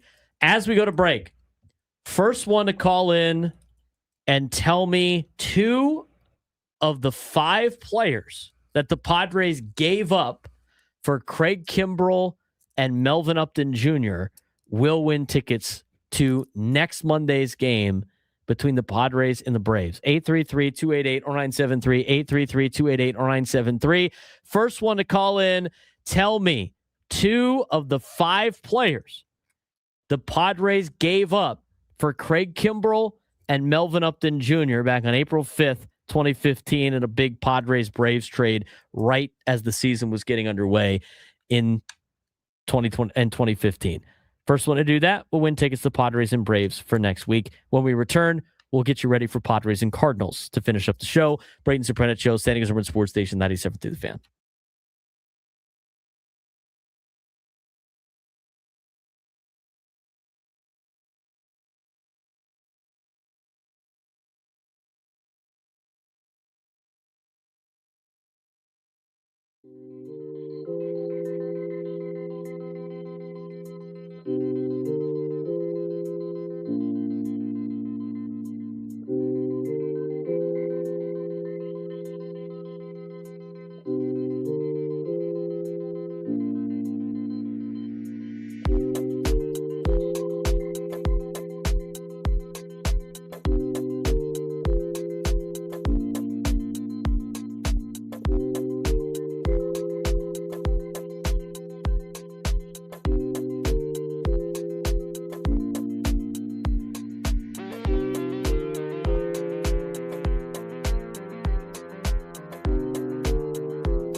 1:45 on a Monday. Getting ready for Padres and Cardinals. He's Frank Marchese. I'm Braden Surprenant. It's the Braden Surprenant Show, standing at Summerlin Sports Station 97.3 The Fan. We're broadcasting live from the Bill House Studios.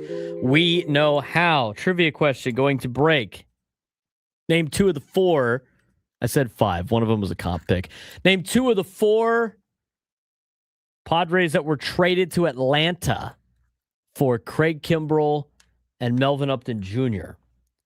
Our winner called in and said Carlos Quentin and Cameron Maben. Those are correct. And the other two names were Matt Whistler, actually. Max Fried was traded in the Justin Upton trade. My mistake on that one. But it would be Jordan Parabeck and Matt Whistler were the other two players named.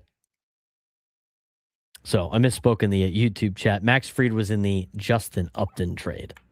The Melvin Upton Jr. and Craig Kimbrell trade involved Jordan Parabeck, Cameron Maben, Carlos Quentin, Matt Whistler, and a 2015 competitive balance round A pick. Do I know who that round A pick was? No. Maybe I can look that up.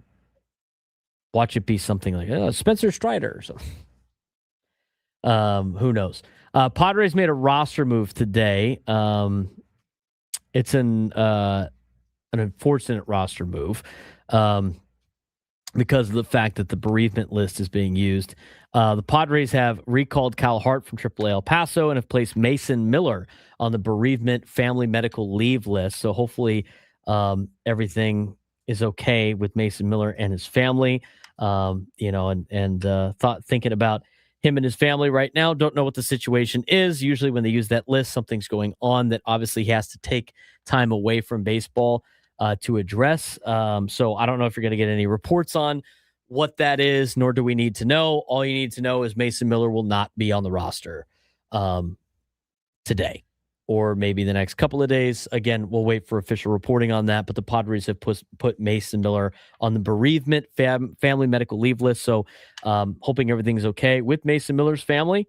But that's obviously something that maybe a lot of people were not expecting today as part of the roster move. So Kyle Hart is up from AAA El Paso. Mason Miller has been placed on the bereavement family medical leave list.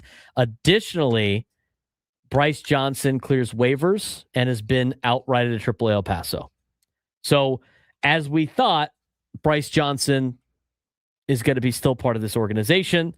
He's just going down to El Paso now as he clears waivers. So nobody picked up Bryce Johnson when he was placed on waivers. So Padres made some roster moves last week, and they get to keep Bryce Johnson as part of the org. So that's great. Great for him to be part of this organization. Padres are getting ready for the Cardinals. They are going to be using an opener in Wandy Peralta. Cardinals have been pretty good. They've been good all year. They have a very young team. I think they're a little bit early, and I still think they're going to come back down to earth a little bit in the second half of the season, but we'll see what the Cardinals decide to do at the trade deadline. But it's a big 3-game series that starts tonight at 4:45. Padres are coming in winning their last 2 series, winners of back-to-back games for the first time since late May as well, sitting at 35-32 on the year, 7 back of the Dodgers, but holding the National League's 3rd wild card spot. As for the Cardinals, they're 38-31, second in the National League Central. They're 5 back of Milwaukee, but a game up on Philly for the top wild card spot. They got a 1.5 lead on the Padres for that wild card spot as well. Padres second in the NOS, as mentioned. Run differential, not great for the Pods, still negative. Cardinals tied for 8th in run differential, plus 12 of the season. Middle of the pack in OPS this year, 723 OPS as a team, 13th in Major League Baseball. Rotation ERA, 11th in Major League Baseball, the 4.10 ERA. Bullpen ERA is 17th with a 4.21. They've won 7 of 10, but still have a lot of work to do in their division. Offensively, the Cardinals are dangerous. They got a top line power. This lineup can mash. We saw it here in San Diego. Jordan Walker raking, tied for the MLB lead with 56 RBIs on the season. He posting an 873 OPS in June with 3 home runs. Alex Burleson right there with him. He's got 13 RBIs in 12 June games. He's got an 1109 OPS this month and 3 homers. Those two guys are carrying this team right now. On the season, Walker leads with 18 homers and 56 RBIs. Burleson's at 13 with 51. And watch out for Ivan Herrera behind the plate. 829 OPS. JJ Weatherhold chipping in with 10 home runs. The weakness right now in the lineup, Mason Wynn and Nolan Gorman are both scuffling badly in June. Gorman got sent down to AAA. 585 and a 374 OPS respectively for those two. If the Padres can neutralize Walker and Burleson, then the offense for St. Louis gets a lot quieter, a lot faster. In terms of their pitching, Padres will be seeing Dustin May today. He's 4-6 with a 4.21 ERA. Very hittable lately. Not really. He's been a lot better as of late. 2.89 ERA over his last 11 starts for Dustin May, including 6 shutout innings and 6 strikeouts against the Mets in his last outing. Held the Padres to 3 runs, 2 of them earned in 6 innings at Petco Park last month. On Tuesday, the Padres are going to see Andre Palante, who's 7-4 with a 3.88 ERA. And on Wednesday, they face Kyle Lehigh. He hasn't allowed a run in 3 career appearances versus the Padres, including 5 shutout innings at Petco last month. Jojo Romero has been worked hard, 7 appearances in June, has bloated a 10.13 ERA this month. George Soriano has been their best arm lately with a 2.35 ERA. Overall, again, their bullpen sits 17th in ERA in Major League Baseball. Padres have been playing a lot better, but this is a very important series that starts today. And Frank, as we run out of time here on the show, we do need to get to our bold prediction of the night. What do we think is going to happen at Busch Stadium number 3? Oh, boy, oh boy. I'm going to go with Wandy Peralta throwing 2 innings, 3 strikeouts. They said they wanted to put Lucas Giolito in the second. You want to still stay with the 2 innings? I think so, yeah. You're trying to 2 innings, 3 pull a fast one on the Cardinals? Plans change, man. Okay. I'll see that. Respect that. No Samad Taylor in the lineup tonight, which is interesting. I think what do I want to do with today? I think Merrill goes 3 for 4. 3 for 4. I think Merrill has a good day today. That's what I'm going to go with. I'm going to go with Jackson Merrill. You know what? No, I'm going to change it. Sungmoon Song's been struggling. Sungmoon Song 2 knocks today. That's what I'm going to go with. Because you're getting a lot of production out of guys like Will Wagner, Samad Taylor, Jace Bowen, Rodolfo Duran has been doing a really good job. I'm going to go Sungmoon Song gets a couple of hits. That is bold. That is a bold prediction. He's hitting 190 on the year with a 506 OPS. Sungmoon Song will be my guy today in my bold prediction, if you will. You know what the impossible prediction was? Frank gets caught up on everything that he missed in about 20 minutes, and son of a gun, I did it. Well done, Frank. We appreciate you. All podcast hours are now up.